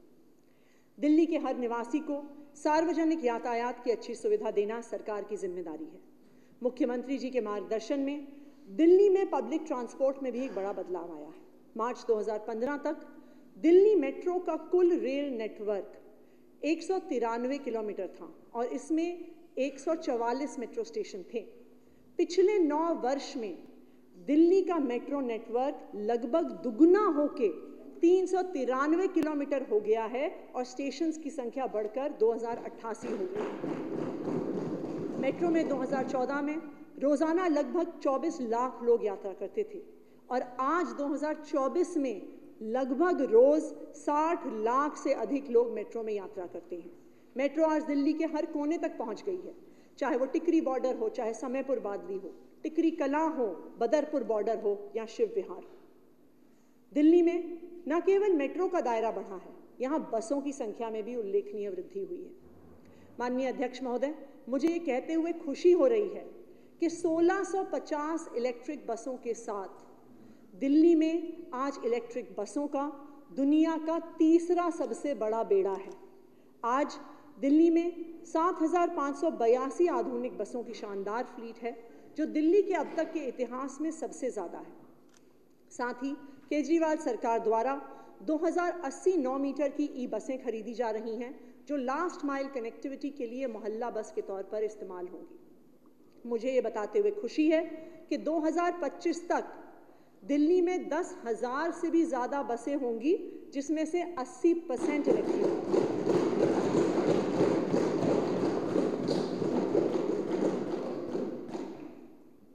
अध्यक्ष महोदय, भगवान श्री राम के जीवन ने सिखाया है कि जो समाज में सबसे उपेक्षित है, उनके बारे में सबसे पहले सोचना हमारा धर्म है।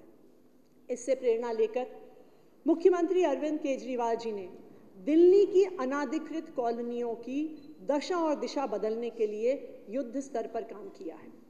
आज दिल्ली में लगभग 1800 अनाधिकृत कॉलोनियां हैं, जिसमें दिल्ली की 30% से ज़्यादा आबादी रहती है। एक समय ऐसा था जब नेताओं को अनऑथराइज कॉलोनीज सिर्फ वोट मांगने के समय याद आती थी।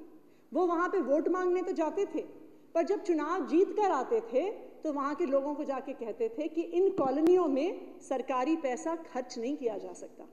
वहाँ ना पीने का पानी था, ना सड़कें थी, ना सीवर थे, ना नालियाँ थीं। ये कॉलोनियाँ गंदगी से अटी रहती थीं। इनमें से ज़्यादातर कॉलोनियों में वो प्रवासी लोग रहते थे जो दिल्ली में एक बेहतर ज़िंदगी के लिए सपना संजो कर आए थे, लेकिन यहाँ उनके पास बुनियादी सुविधाएं भी नहीं थी। लेकिन 2015 में जब अरविंद केजरीवाल जी की सरकार बनी तो इन अनाधिकृत कॉलोनियों में रहने वाले लोगों को हर संभव सुविधा देने को हमने अपनी प्राथमिकता बनाया।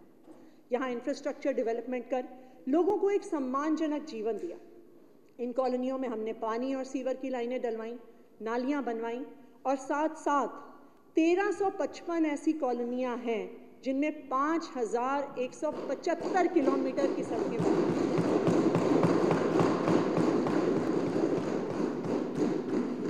लेकिन ये काम अभी खत्म नहीं हुआ है।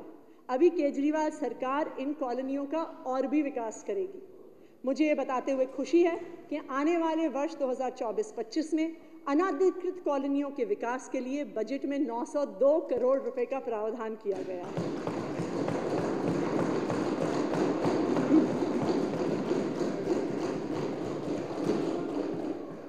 अध्यक्ष महोदय, अभी तक मैंने दिल्ली की 10 साल की बदलती हुई तस्वीर को सदन के सामने रखा है। ये बदलती हुई तस्वीर अरविंद केजरीवाल जी की वचनबद्धता का प्रमाण है। अध्यक्ष महोदय, महाराज दशरथ द्वारा माता कैकेयी को दिए हुए एक वचन को पूरा करने के लिए प्रभु श्री राम सब कुछ त्याग कर 14 वर्षों के लिए वनवास चले गए। उन्हें जंगलों में रहना पड़ा, कंदमूल खाने पड़े, जमीन पर सोना पड़ा। 14 साल तक भगवान श्री राम ने संघर्ष किया, मुश्किलों का सामना किया, लेकिन अपने वचन को निभाने से पीछे नहीं हटे। इसीलिए कहते हैं, रघुकुल रीत सदा चली आई, प्राण जाए पर वचन न जाए। ठीक उसी तरह दिल्ली के मुख्यमंत्री अरविंद केजरीवाल जी ने दिल्ली के लोगों से वादा किया था कि वो दिल्ली वासियों को बेहतर जिंदगी देंगे, उन्हें सम्मानजनक जीवन देंगे, उनके बच्चों को शानदार शिक्षा देंगे, उन्हें बेहतरीन स्वास्थ्य की सुविधाएं देंगे। इस वचन को पूरा करने के लिए अरविंद केजरीवाल जी ने भी बहुत मुश्किलों का सामना किया है। पिछले 9 साल में हमारे विरोधियों ने अरविंद केजरीवाल जी के काम को रोकने का हर संभव प्रयास किया है, हर काम में अड़ंगा डाला है, हर पॉलिसी को फेल करने की कोशिश की है। लेकिन जिस तरह तमाम मुश्किलों के बावजूद भी भगवान श्री राम अपने वचन से पीछे नहीं हटे, उसी तरह पिछले 9 सालों से अरविंद केजरीवाल जी भी दिल्ली वासियों को दिए गए अपने वचन को निभाने से पीछे नहीं हटे।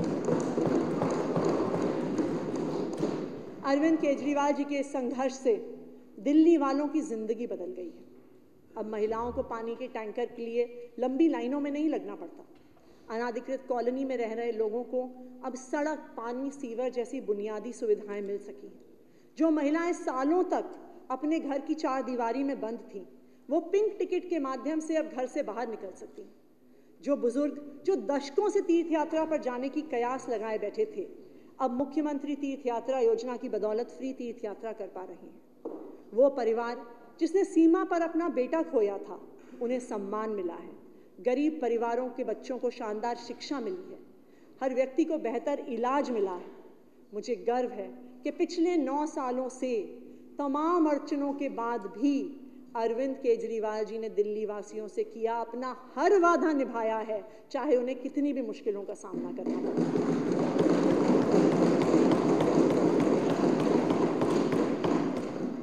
मैं ये नहीं कहती कि हमने सब कुछ कर दिया, अभी बहुत कुछ होना बाकी है, लेकिन पिछले 9 सालों में जितना काम हुआ है, जितनी मुश्किलों के बावजूद हुआ है, वो किसी चमत्कार से कम नहीं।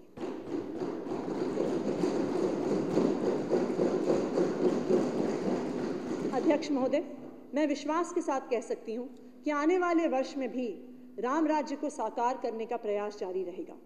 और अब इस वर्ष का बजट प्रस्ताव पेश करने से पहले मैं दिल्ली की आर्थिक स्थिति पर थोड़ी बात करना चाहती हूँ।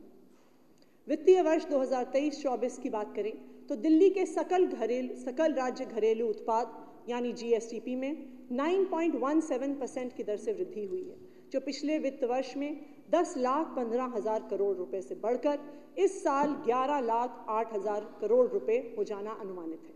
वित्तीय वर्ष 2022-23 के दौरान दिल्ली का GSTP वर्तमान कीमतों पर 15.13% और स्थिर कीमतों पर 7.85% बढ़ा है। दिल्ली की आबादी देश की कुल आबादी की 1.55% है, लेकिन दिल्ली का राष्ट्रीय GDP में योगदान इससे दुगने से भी ज़्यादा है। 2023-24 में दिल्ली का राष्ट्रीय GDP में योगदान स्थिर कीमतों पर 3.89% होने जा रहा है। अध्यक्ष जी, वित्त वर्ष 2023-24 के लिए संशोधित बजट का अनुमान 74,900 करोड़ रुपए प्रस्तावित है। ये संख्या 2022-23 में व्यय की गए 64,110 करोड़ रुपए से 16.83% अधिक है। 74,900 करोड़ रुपए के प्रस्तावित संशोधित बजट अनुमान में 56,440 करोड़ रुपए राजस्व व्यय और 16,460 करोड़ रुपए पूंजीगत व्यय के तहत है।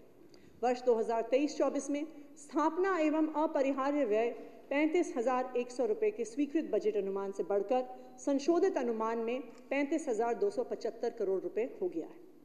अध्यक्ष महोदय, वर्ष 2023-24 के दौरान संशोधित अनुमान में 825 करोड़ रुपए की द्वितीय और अंतिम पूरक अनुदान मांगों की आवश्यकता होगी।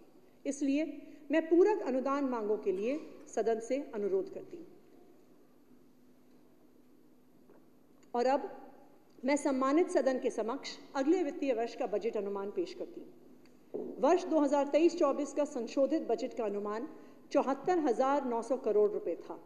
वित्त वर्ष 2024-25 में बजट अनुमान इससे बढ़कर 76,000 करोड़ रुपए है।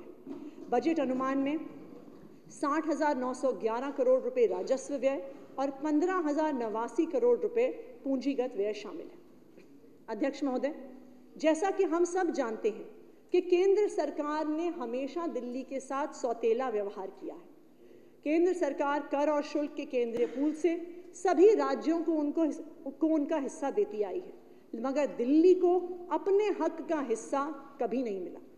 जहां अन्य राज्यों को केंद्र सरकार से सभी करों का 41% हिस्सा मिलता है, वहीं केंद्रीय पूल से दिल्ली का हिस्सा वर्ष 2001-2 से 2022-23 तक केवल 325 करोड़ रुपए बना रहा और 2023-24 में वो भी जीरो हो गया। अगर केंद्र सरकार ये सौतेला व्यवहार ना करे और दिल्ली को बजट में उसका उचित हिस्सा दे, तो दिल्ली का हिस्सा टैक्सेस में 7,200 करोड़ रुपए से भी ज़्यादा होगा। लेकिन केंद्र सरकार के सौतेले व्यवहार के बावजूद भी मुख्यमंत्री अरविंद केजरीवाल जी के नेतृत्व में दिल्ली के बजट में 10 सालों में ऐतिहासिक बढ़ोतरी हुई है। वित्तीय वर्ष 2024-25 के लिए प्रस्तावित 76,000 करोड़ रुपए के कुल व्यय में 58,750 करोड़ रुपए कर राजस्व से, 1,000 करोड़ रुपए गैर कर राजस्व से, 10,000 करोड़ रुपए लघु बचत ऋण से, 379 करोड़ रुपए पूंजीगत प्राप्तियों से, GST कॉम्पनसेशन से शून्य, 3,223 करोड़ रुपए केंद्रीय योजनाओं से और केवल 1,061 करोड़ रुपए भारत सरकार के सहायता अनुदान के रूप में है और बाकी राशि आरंभिक शेष से पूरी की जाएगी। अध्यक्ष महोदय, कोई भी राज्य तब तक तरक्की नहीं कर सकता जब तक वहां की लोकल बॉडी सशक्त ना हो। इसे देखते हुए हमारी सरकार स्थानीय निकायों को वर्ष 2024-25 के बजट में कुल 8,423 करोड़ रुपए की वित्तीय सहायता उपलब्ध करवा रही है। इसमें से 3,153 करोड़ रुपए शिक्षा, स्वास्थ्य और साफ सफाई के लिए हैं, 2,955 करोड़ रुपए बुनियादी कर दायित्व BTA और 2,315 करोड़ रुपए स्टैंप और पंजीकरण शुल्क तथा पार्किंग शुल्क के रूप में दिया जाएगा। केजरीवाल सरकार लगातार अपने बजट का सबसे बड़ा हिस्सा शिक्षा को देती आई है और साल दर साल ये बढ़ता आया है। इस साल भी मुझे ये बताते हुए खुशी हो रही है कि बजट का सबसे बड़ा हिस्सा शिक्षा को ही आवंटित किया जा रहा है। नए स्कूल व क्लासरूम्स बनाने के लिए हमने 190 करोड़ रुपए, और मौजूदा क्लासरूम्स के मेंटेनेंस के लिए 45 करोड़ रुपए का प्रावधान किया है। वर्ल्ड क्लास टीचर ट्रेनिंग को प्राथमिकता देते हुए हमने इस साल SCRT के टीचर्स ट्रेनिंग के लिए 100 करोड़ रुपए का प्रावधान किया है। School of specialised excellence Delhi का गौरव है और आने वाले समय में सभी जोन्स में इसकी विस्तार की योजना है। SOSEs के लिए इस वर्ष 42 करोड़ रुपए के बजट का प्रावधान रखा है। Delhi model virtual school virtual शिक्षा के क्षेत्र में क्रांति लेकर आई है। दिल्ली में कई बार खराब मौसम के कारण स्कूलों को बंद करना पड़ता है। स्कूलों के बंद होने के बाद भी बच्चों की शिक्षा ना रुके, इसके लिए दिल्ली मॉडल वर्चुअल स्कूल एक शानदार उपाय के तौर पे सामने आया है। इसके नए स्टूडियो इंफ्रास्ट्रक्चर और ई-लर्निंग मटेरियल तैयार करने के लिए 12 करोड़ रुपए का प्रावधान किया जा रहा है। अध्यक्ष महोदय, जिस तरह संविधान के 72nd और 73rd अमेंडमेंट ने पंचायतों और लोकल बॉडीज के माध्यम से निर्णय लेने की शक्ति को लोगों के करीब पहुंचा दिया, ठीक उसी तरह राइट टू एजुकेशन एक्ट ने स्कूल मैनेजमेंट कमिटीज के द्वारा स्कूलों में पढ़ रहे बच्चों के पेरेंट्स के हाथों में स्कूल से जुड़े निर्णय लेने की शक्ति दी है। स्कूल को छोटे छोटे कामों के लिए दफ्तरों के चक्कर न काटने पड़े, अधिकारियों के सामने हाथ न जोड़ने पड़े। इसलिए इस साल हमारी सरकार ने दिल्ली शिक्षा क्रांति के स्तंभ स्कूल मैनेजमेंट कमिटीज के स्कूल लेवल फंड के लिए 40 करोड़ रुपए के बजट का प्रावधान किया। दिल्ली के सरकारी स्कूलों में एंटरप्रेन्योरशिप माइंडसेट करिकुलम और उसके प्रैक्टिकल कंपोनेंट बिजनेस ब्लास्टर्स ने 2 सालों में दिल्ली के में एक युवा एंटरप्रेन्योर्स की फौज खड़ी कर दी है। इसके लिए बजट अनुमान 2024-25 में एंटरप्रेन्योरशिप डेवलपमेंट प्रोग्राम के लिए 40 करोड़ रुपए का प्रावधान किया जा रहा है।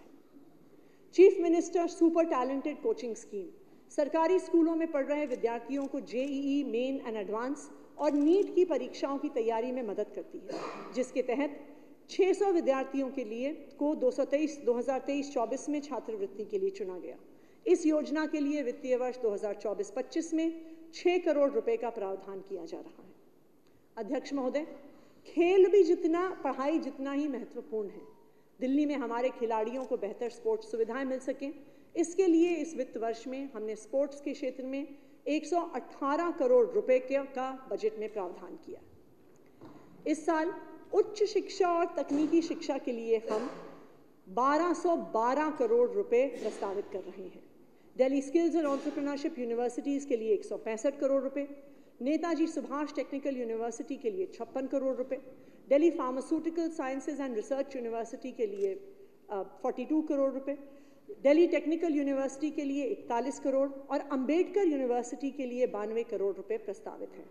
साथ ही हमने अपने ITIs के लिए 242 करोड़ रुपए प्रस्तावित किए हैं। महोदय, उच्च शिक्षा के विद्यार्थियों में एंटरप्रेन्योरशिप को बढ़ावा देने के लिए केजरीवाल सरकार यूनिवर्सिटीज़ और ITIs में भी बिजनेस ब्लास्टर्स सीनियर की शुरुआत कर रही है। इस योजना के लिए वित्तीय वर्ष 2024-25 में मैं 15 करोड़ रुपए प्रस्तावित करती हूँ। मुझे सदन को बताते हुए खुशी है कि इस साल हम शिक्षा के क्षेत्र में 16,396 करोड़ रुपए का बजट प्रस्तावित कर रहे हैं। अध्यक्ष महोदय, हमारे अस्पतालों में अच्छी सुविधा बनी रहे, हमारे अस्पताल वर्ल्ड क्लास बने रहें, इसलिए इस वित्त वर्ष में दिल्ली सरकार के अस्पतालों के लिए 6,215 करोड़ रुपए के बजट का प्रावधान किया जा रहा है। इस वित्त वर्ष में LNJP अस्पताल के लिए 719 करोड़, गुरु तेग बहादुर हॉस्पिटल के लिए 497 करोड़, GB पंत अस्पताल के लिए 490 करोड़, दीनदयाल उपाध्याय अस्पताल के लिए 352 करोड़ रुपए, मौलाना आज़ाद मेडिकल कॉलेज के लिए 350 करोड़ रुपए, बाबा साहब अंबेडकर हॉस्पिटल के लिए 291 करोड़ रुपए का बजट प्रस्तावित है। अध्यक्ष महोदय, मोहल्ला क्लिनिक के अपने शानदार मॉडल के जरिए केजरीवाल सरकार ने दिल्ली में गरीब से गरीब व्यक्ति के इलाज को सुगम बना दिया है। दिल्ली के लोगों को मोहल्ला क्लिनिक के जरिए शानदार इलाज मिलता रहे और नई मोहल्ला क्लिनिक्स खोलने के लिए इस साल मैं 2,212 करोड़ रुपए का प्रावधान कर रही हूँ। दिल्ली सरकार के अस्पतालों में ज़रूरी दवाइयों की कमी ना हो और हर ज़रूरतमंद को समय पर निःशुल्क दवाइयाँ मिल सकें, इसके लिए वित्त वर्ष में 658 करोड़ रुपए का प्रावधान किया जा रहा है। दिल्ली में वर्तमान में 11 अस्पतालों का निर्माण हो रहा है। इन अस्पतालों को बनने के बाद दिल्ली के अस्पतालों में लगभग 11,500 बेड्स बढ़ेंगे। साथ ही केजरीवाल सरकार अपनी मौजूदा अस्पतालों को रीमॉडलिंग भी करवा रही है, जिससे अस्पतालों के बेड्स में और भी इजाफा होगा। इस वित्त वर्ष में नए अस्पतालों के निर्माण और रीमॉडलिंग के तहत मौजूदा अस्पतालों के विस्तार के लिए 400 करोड़ रुपए प्रस्तावित किए जा रहे हैं। केजरीवाल सरकार के दिल्ली आरोग्य कोष के अंतर्गत मुफ्त इलाज, सर्जरी, रेडियोलॉजी, डायग्नोस्टिक सेवाएं और चिकित्सा उपचार की सुविधा दी जा रही है। इस साल दिल्ली आरोग्य कोष द्वारा फ्री उपचार सुविधा उपलब्ध कराने के लिए 80 करोड़ रुपए का प्रावधान किया गया है। दिल्ली में centralised accident and trauma services cats की नई एम्बुलेंस खरीदने के लिए मैं बजट में 194 करोड़ रुपए का प्रावधान प्रस्तावित कर रही हूँ। महोदय, वित्तीय वर्ष 2024-25 में मैं स्वास्थ्य के क्षेत्र के लिए 8,685 करोड़ रुपए का बजट प्रस्तावित करती हूँ।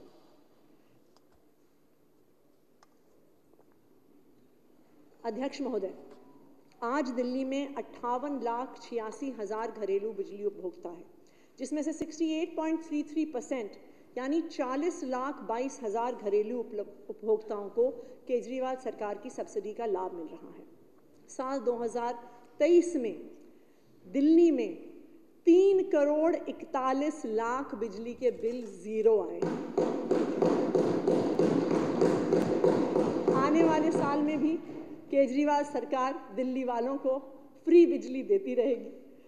दिल्ली में सौर ऊर्जा को बढ़ावा देने के लिए केजरीवाल सरकार ने दिल्ली सोलर पॉलिसी 2023 तैयार की है, जो अभी गजट नोटिफिकेशन की प्रक्रिया में है और उम्मीद है कि जल्द लागू होगी। जो भी उपभोक्ता 400 से अधिक यूनिट इस्तेमाल करता है, सोलर पैनल लगाने के बाद उनका भी बिजली का बिल जीरो आने लगेगा। केजरीवाल जी की सोलर पॉलिसी के तहत सरकार सोलर पैनल लगाने के लिए सब्सिडी तो देगी ही, साथ ही सोलर पैनल में प्रति यूनिट बिजली उत्पादन के लिए भी पैसे देगी। महोदय, वर्ष 2024-25 में मैं विद्युत क्षेत्र के लिए 3,353 करोड़ रुपए का बजट प्रस्तावित करती हूँ। अध्यक्ष महोदय, दिल्ली के हर घर को पानी और सीवर की सुविधा का अधिकार मिले, इस दिशा में मैं दिल्ली जल बोर्ड के लिए 7,195 करोड़ का बजट प्रस्तावित करती हूँ। आज दिल्ली में 7,582 बसों की फ्लीट मौजूद है, जिसमें रोजाना 41 लाख से अधिक यात्री सफर करते हैं। इसे और बढ़ाने की दिशा में 1900 नई इलेक्ट्रिक बसों के लिए कंसेशन एग्रीमेंट साइन हो चुका है। इस साल में इलेक्ट्रिक बसों के लिए 510 करोड़ रुपए का बजट प्रावधान है। डीटीसी और क्लस्टर बसों में पिंक टिकट के जरिए महिलाओं को फ्री बस यात्रा की स्कीम जारी रखने के लिए वित्त वर्ष 2024-25 में 340 करोड़ रुपए का प्रावधान किया गया है। मुख्यमंत्री अरविंद केजरीवाल जी के प्रयासों से दिल्ली मेट्रो के फेज 4 का रास्ता साफ हो चुका है। इसके तहत जनकपुरी वेस्ट से रामकृष्ण आश्रम कॉरिडोर, दिल्ली एरो सिटी से तुगलकाबाद स्टेशन कॉरिडोर, मजलिस मार्ग से मौजपुर कॉरिडोर के कुल 3 कॉरिडोर्स के निर्माण के लिए MOU को मंजूरी दी गई है। 65.2 किलोमीटर्स के इन 3 मेट्रो कॉरिडोर्स पर 45 स्टेशन होंगे। इस वित्त वर्ष में दिल्ली मेट्रो के लिए मैं 500 करोड़ रुपए प्रस्तावित करती हूँ। दिल्ली की तरक्की की आधारशिला केजरीवाल सरकार के पब्लिक ट्रांसपोर्ट सिस्टम को और भी बेहतर बनाने की दिशा में वित्तीय वर्ष 2024-25 के लिए मैं 5,702 करोड़ रुपए का बजट प्रस्तावित करती हूँ। महोदय, केजरीवाल सरकार ने शानदार न्यायिक इंफ्रास्ट्रक्चर प्रदान करने के लिए अपनी प्रतिबद्धता दिखाई है। इस दिशा में हम 4 नए कोर्ट कॉम्प्लेक्स बनवा रहे हैं, जिनकी कुल लागत है 1,108 करोड़ रुपए। जिला अदालतों में हाइब्रिड सुनवाई के लिए एक नई योजना का भी प्रस्ताव है और इस योजना के लिए 2024-25 में बजट अनुमान में 100 करोड़ रुपए का प्रावधान किया गया है। मैं विधि एवं न्याय विभाग व न्यायालयों के विभिन्न कार्यों के लिए 2024-25 के बजट में 3098 करोड़ रुपए प्रस्तावित कर दिए। अध्यक्ष महोदय, दुनिया के किसी भी राज्यों में सड़कों की गुणवत्ता से इकोनॉमी की रफ्तार तय होती है।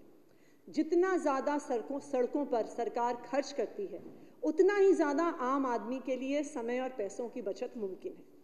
इस दिशा में वर्तमान में दिल्ली में कई फ्लाईओवर्स और एलिवेटेड कॉरिडोर्स पर काम तेज़ी से चल रहा है।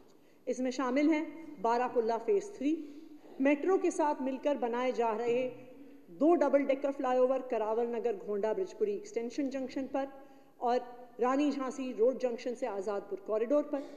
नंद नगरी से गगन सिनेमा जंक्शन पर फ्लाईओवर बन रहा है। आनंद विहार आरओबी से अप्सरा बॉर्डर आरओबी तक का फ्लाईओवर बन रहा है। मुकरबा चौक आउटर रिंग रोड पर बॉक्स पुशिंग से एक अंडरपास बन रहा है। पंजाबी बाग फ्लाईओवर और राजा गार्डन फ्लाईओवर के बीच इंटीग्रेटेड कॉरिडोर का काम करीब 80% पूरा हो चुका है। तो मुझे ये बताते हुए खुशी है कि हम 2024-25 के अंत तक दिल्ली में 8 नए फ्लाईओवर दिल्ली वासियों को समर्पित करेंगे। दिल्ली की सड़कों को बेहतर बनाकर दुनिया की सबसे शानदार रोड नेटवर्क में शामिल करने की मिशन के तहत दिल्ली के सड़क और फ्लाईओवर परियोजनाओं के लिए 2024-25 में मैं 1768 करोड़ रुपए का बजट प्रस्तावित करूंगी। अध्यक्ष महोदय, हमारी सरकार अनाधिकृत कॉलोनियों में रहने वाले 40 लाख लोगों के जीवन में सुधार लाने को बुनियादी सुविधाएं उपलब्ध कराने के लिए प्रतिबद्ध है। दिल्ली की अनाधिकृत कॉलोनियों में सड़कें और नालियों के विस्तार का काम युद्ध स्तर पर जारी रहेगा और बजट अनुमान 2024-25 में इस काम के लिए 902 करोड़ रुपए का प्रावधान किया गया है। महोदय, सभी विधानसभा क्षेत्रों में strengthening and augmentation of infrastructure scheme, जिसे MLA लैड के नाम से जाना जाता है, इसके तहत सड़क, गलियां, स्ट्रीट लाइट इत्यादि को दुरुस्त किया जा रहा है। इस योजना के तहत साल 2023-24 में 1002 नए प्रोजेक्ट्स मंजूर किए गए, जिसमें से 717 पूरे भी हो चुके हैं। विकास कार्यों को जारी रखने के लिए बजट 2024-25 में MLA लैड स्कीम के लिए 400 करोड़ रुपए का प्रावधान है।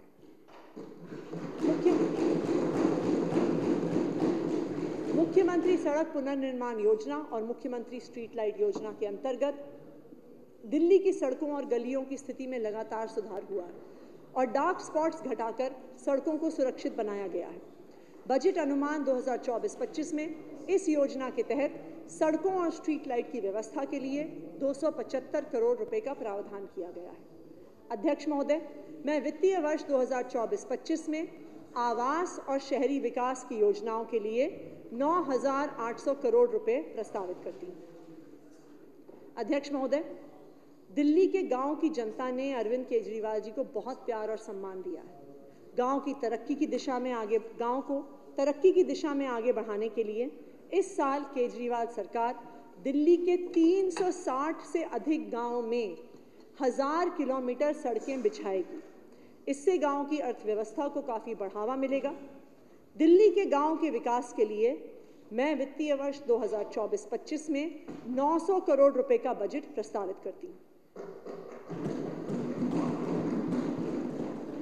अध्यक्ष महोदय, हमारी सरकार विभिन्न योजनाओं के माध्यम से वरिष्ठ नागरिकों, महिलाओं, दिव्यांगजनों को मासिक पेंशन देने का काम कर रही है। केजरीवाल सरकार लगभग 9,03,000 ज़रूरतमंदों को हर महीने 2,000 से 2,500 रुपए तक वित्तीय सहायता दे रही है।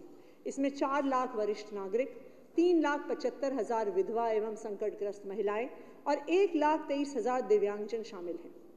इन लाभार्थियों के लिए 2024-25 के बजट में 2,714 करोड़ रुपए का प्रावधान है।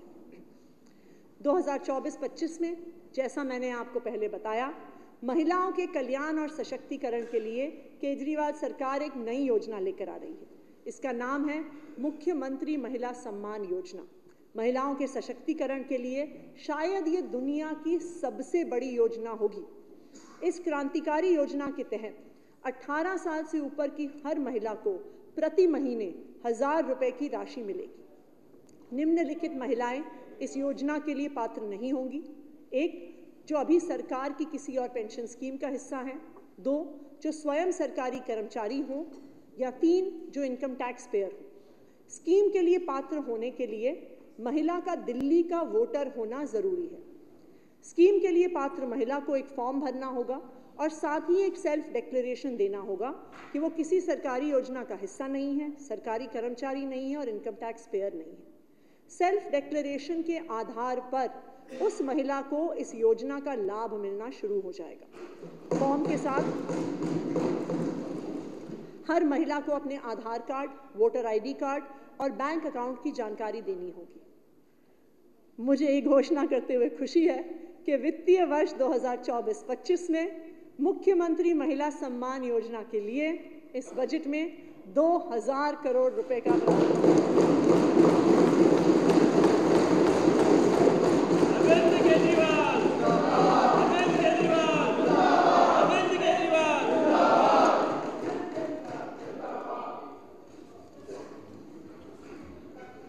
महोदय, सामाजिक उत्थान और महिला सशक्तिकरण को समर्पित केजरीवाल सरकार की इन योजनाओं के लिए मैं समाज कल्याण विभाग, महिला एवं बाल विकास विभाग और SC, ST, OBC कल्याण विभाग के लिए 6216 करोड़ रुपए प्रस्तावित करती हूँ। माननीय अध्यक्ष महोदय, मैंने बजट के पहले भाग में सरकार की नीतियों और योजनाओं पर विस्तार से चर्चा की है। अब मैं सरकार के राजस्व बढ़ाने के लिए किए जा रहे प्रयासों पर चर्चा करूंगी। वर्ष 2023-24 में जनवरी 2024 तक GST और VAT के लिए टैक्स कलेक्शन पिछले वर्ष की तुलना में 13.96% की वृद्धि के साथ 31,445 करोड़ रहा। अध्यक्ष महोदय, केजरीवाल सरकार ने पिछले 9 सालों में हमेशा व्यापारियों और व्यापार की बेहतरी के लिए काम किया है। ईमानदार आदमी परेशान ना हो और सरकार का राजस्व बढ़ा रहे, इस दिशा में हमने व्यापारियों के लिए नियम को आसान बनवाने की कोशिश की। इसी का नतीजा है कि पिछले सालों में दिल्ली में व्यापार और टैक्स कलेक्शन दोनों में वृद्धि हुई है। आज दिल्ली में कुल 7,88,000 GST करदाता हैं, जिसमें से दिल्ली सरकार के अधीन 4,82,000 करदाता आते हैं। बाकी 3,06,000 करदाता केंद्र सरकार के अंतर्गत आते हैं।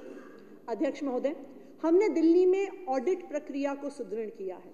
ग्राउंड इंटेलिजेंस, बीफा यानी business intelligence and fraud analytics portal, GSTN के अपने पोर्टल की इंटेलिजेंस को आधार बनाते हुए दिल्ली सरकार लगातार स्पेशल ऑडिटिंग करवा रही है ताकि टैक्स की चोरी ना हो सके। ऑडिटिंग प्रोसेस के जरिए हमने 167 स्पेशल ऑडिट्स करके इस वर्ष 5,321 करोड़ की टैक्स डेफिशिएंसी को पकड़ा है। इसी ग्राउंड इंटेलिजेंस के दम पर फर्जी व्यापारियों के खिलाफ भी केजरीवाल सरकार सख्ती से एक्शन लेती हुई आई है। जो इंटेलिजेंस रिपोर्ट्स हमें इन सब पोर्टल से मिलती हैं, उनका फील्ड वेरिफिकेशन करने के बाद हमने 2,911 फेक फॉर्म्स को सस्पेंड किया है और 1,316 करोड़ की टैक्स चोरी पकड़ी है। अब केजरीवाल सरकार का अगला कदम GST के IT इंफ्रास्ट्रक्चर को आधुनिक और पूरी GST टैक्स एडमिनिस्ट्रेशन को फेसलेस बनाना है। इस दिशा में हमारी सरकार IIT हैदराबाद के साथ मिलकर एक डेटा एनालिटिक्स और ऑटोमेशन सॉफ्टवेयर पर काम कर रही है। ये आर्टिफिशियल इंटेलिजेंस और डेटा एनालिटिक्स के जरिए रिटर्न्स ट्रैक करने, मॉनिटरिंग करने, रिफंड प्रक्रिया को आसान बनाने में मदद करेगा। इससे डिफॉल्टर्स और टैक्स चोरी का पता लगाने और उन पर एक्शन लेने में भी सहायता होगी। ये पूरी प्रक्रिया सिस्टम में पारदर्शिता को भी बढ़ावा देगी और साथ ही फेसलेस होने के कारण टैक्स एडमिनिस्ट्रेशन के भ्रष्टाचार को भी खत्म करेगी। अध्यक्ष महोदय, दिल्ली सरकार आबकारी राजस्व में वृद्धि और प्रभावी तरीके से उत्पाद विनियमित करने के लिए प्रतिबद्ध है। सरकार फेसलेस इन्फोर्समेंट और एक्साइज इंटेलिजेंट ब्यूरो को मजबूत करने जैसे उपायों के जरिए शराब के अवैध कारोबार से मुक्ति सुनिश्चित करने और शहर में लिकर का क्वालिटी कंट्रोल सुनिश्चित करने के लिए वचनबद्ध है। सरकार ने 2022 से उत्पाद शुल्क आधारित व्यवस्था बहाल कर दी है। हॉस्पिटैलिटी इंडस्ट्री, रोजगार मुहैया कराने, टैक्स जनरेशन और पर्यटन को बढ़ावा देकर राज्य की संपूर्ण अर्थव्यवस्था में सुधार लाने में महत्वपूर्ण योगदान दे रहा है। सरकार लिकर सप्लाई सिस्टम मैनेजमेंट की मौजूद तकनीक को बढ़ाने और उन्नत कराने के लिए भी कई तकनीक विकसित कर रही है। वर्ष 2023-24 में जनवरी 2024 तक वाहन टैक्स कलेक्शन पिछले वर्ष की तुलना में 11.88% की वृद्धि के साथ 2,687 करोड़ रुपए रहा। वर्ष 2023-24 में जनवरी 2024 तक स्टैंप और पंजीकरण शुल्क, भू राजस्व सहित का टैक्स कलेक्शन पिछले वर्ष की तुलना में 16.81% की बढ़ोतरी के साथ 5,797 करोड़ रुपए रहा। अध्यक्ष महोदय, मैं अंत में एक बार फिर दिल्ली के मुख्यमंत्री अरविंद केजरीवाल जी को सलाम करती हूँ। जिस जिम्मेदारी और लगाव के साथ एक व्यक्ति अपने परिवार को चलाता है, ठीक उसी जिम्मेदारी के साथ अरविंद केजरीवाल जी ने दिल्ली के 2 करोड़ लोगों के अपने परिवार के लिए सरकार को चलाया है। उन्होंने दिल्ली के हर इंसान का ख्याल रखा है, चाहे एक पिता की तरह बच्चों को अच्छी शिक्षा देनी हो, या एक बेटा बनकर बुजुर्ग माता पिता को तीर्थ यात्रा पर भेजना हो, चाहे वो बहन के हाथ में हर महीने 1,000 रुपए की सम्मान राशि देनी हो, या भाई का इलाज करवाना हो। इस 10 साल के सफर में अरविंद केजरीवाल जी ने ये सभी जिम्मेदारियां दिल्ली के अपने 2 करोड़ लोगों के परिवार के लिए निभाई हैं। मुझे विश्वास है कि दिल्ली वाले अपने बेटे अरविंद केजरीवाल जी के राम राज्य को साकार करने के इस संकल्प में उन पर सदैव अपना आशीर्वाद और प्यार बनाकर रखेंगे।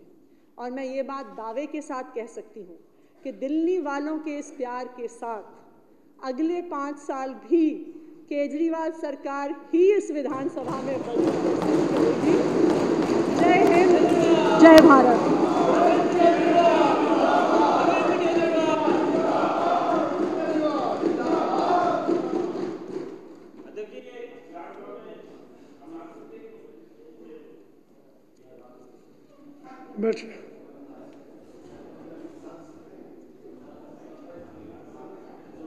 इससे पूर्व कुछ बाकी है? करिए। Honorable Speaker, sir, I present demands for the grants. ये तो 1 सेकंड, ये तो मैं बोलूँगा। अच्छा, नहीं, इसमें फाइनेंस मिनिस्टर लिखा है। 2 मिनट बैठ। इससे पहले कि माननीय वित्त मंत्री अनुदानों की मांगे प्रस्तुत करें, हमारे मध्य में आतिशी जी की माता श्री तृप्ता वाही यहाँ उपस्थित हैं। उनके पिता श्री विजय कुमार सिंह जी भी यहाँ उपस्थित हैं। एक बार जोरदार तालियों से मेरे सब सभा को निकाल।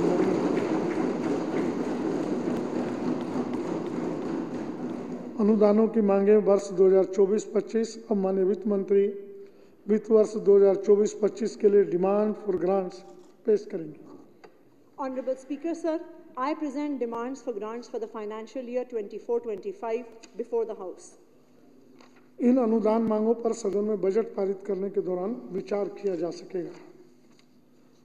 अनुदानों की पूरक मांगे वर्ष 2023-24 के लिए अब वित्त मंत्री 2023-24 के लिए सप्लीमेंट्री डिमांड पेश करेंगे। Honorable Speaker, sir, I present the second and final batch of supplementary demands for grants for the year 2023-24 before the House. अब सदन सप्लीमेंट्री डिमांड्स पर डिमांड वाइज विचार करेगा। डिमांड नंबर 2 जनरल एडमिनिस्ट्रेशन, जिसमें revenue में 2 लाख रुपए व कैपिटल में 1 लाख रुपए है। कुल राशि 3 लाख रुपए है। सदन के सामने है। जो इसके पक्ष में है वो हाँ कहें, जो इसके विरोध में ना कहें। हाँ पक जीता, हाँ पक जीता। सप्लीमेंट्री डिमांड नंबर 2 पास हुई।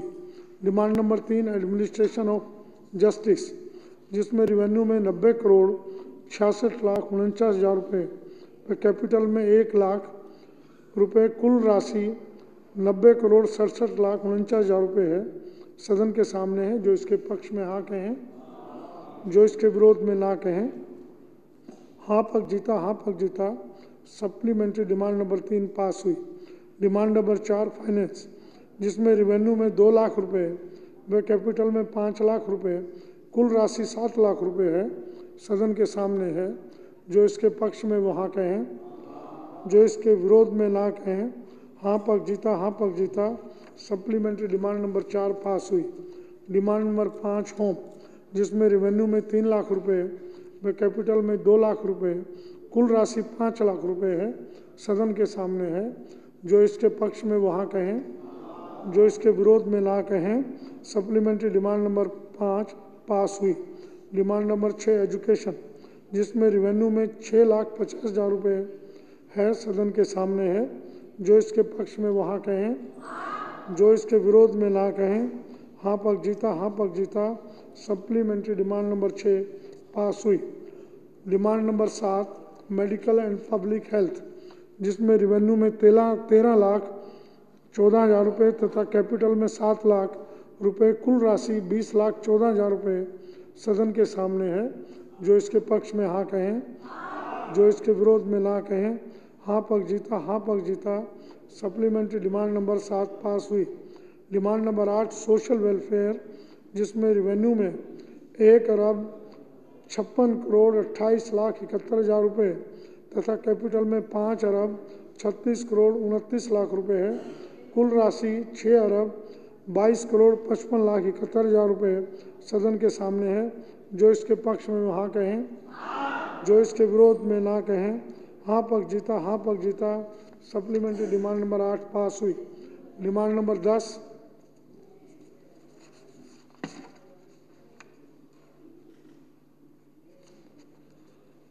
जिसमें रेवेन्यू में ये डिमांड नंबर 10 डेवलपमेंट, जिसमें रेवेन्यू में 9 लाख रुपए तथा कैपिटल में 4 लाख रुपए, कुल राशि 13 लाख रुपए है, सदन के सामने है। जो इसके पक्ष में हाँ कहें, जो इसके विरोध में ना कहें। हाँ पक्ष जीता, हाँ पक्ष जीता। सप्लीमेंट्री डिमांड नंबर 10 पास हुई। Demand number 11 urban development and public works, जिसमें रेवेन्यू में 7 लाख रुपए तथा कैपिटल में 14 लाख रुपए, कुल राशि 21 लाख रुपए सदन के सामने है। जो इसके पक्ष में वहाँ कहें, जो इसके विरोध में ना कहें। हाँ पक्ष जीता, हाँ पक्ष जीता। सप्लीमेंट्री डिमांड नंबर 11 पास हुई। हाउस ने कुल मिलाकर रेवेन्यू में 2,47,35,84,000 रुपये तथा कैपिटल में 5,36,83,00,000 रुपये, कुल राशि 7,83,98,00,000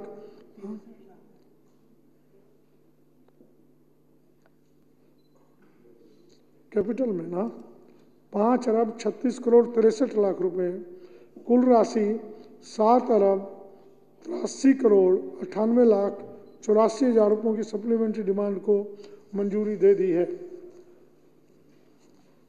Delhi appropriation number 1 bill 2024, bill number 1 of 2024। अब वित्त मंत्री Delhi appropriation number bill number 1 bill 2024 को हाउस में इंट्रोड्यूस करने की परमिशन मांगेगी।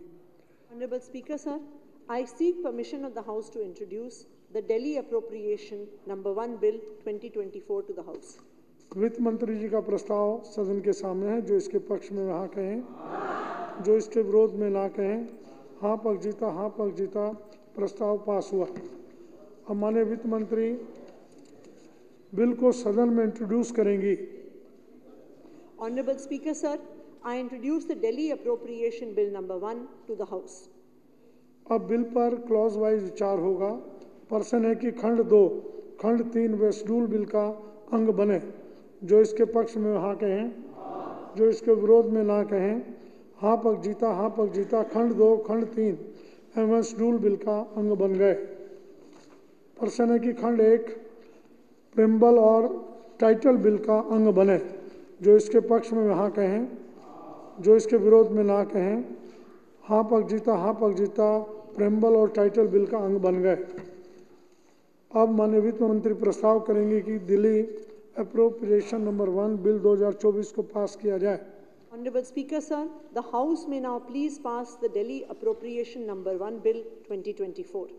माननीय वित्त मंत्री जी का प्रस्ताव सदन के सामने है। जो इसके पक्ष में वहाँ कहें, जो इसके विरोध में ना कहें। दिल्ली अप्रोप्रिएशन नंबर 1 बिल 2024 पास हुआ।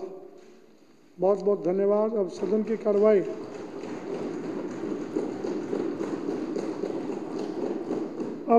की कार्रवाई मंगलवार दिनांक 5 मार्च 2024 को पूर्वाह्न 11 बजे तक के लिए स्थगित की जाती है। सभी माननीय सदस्य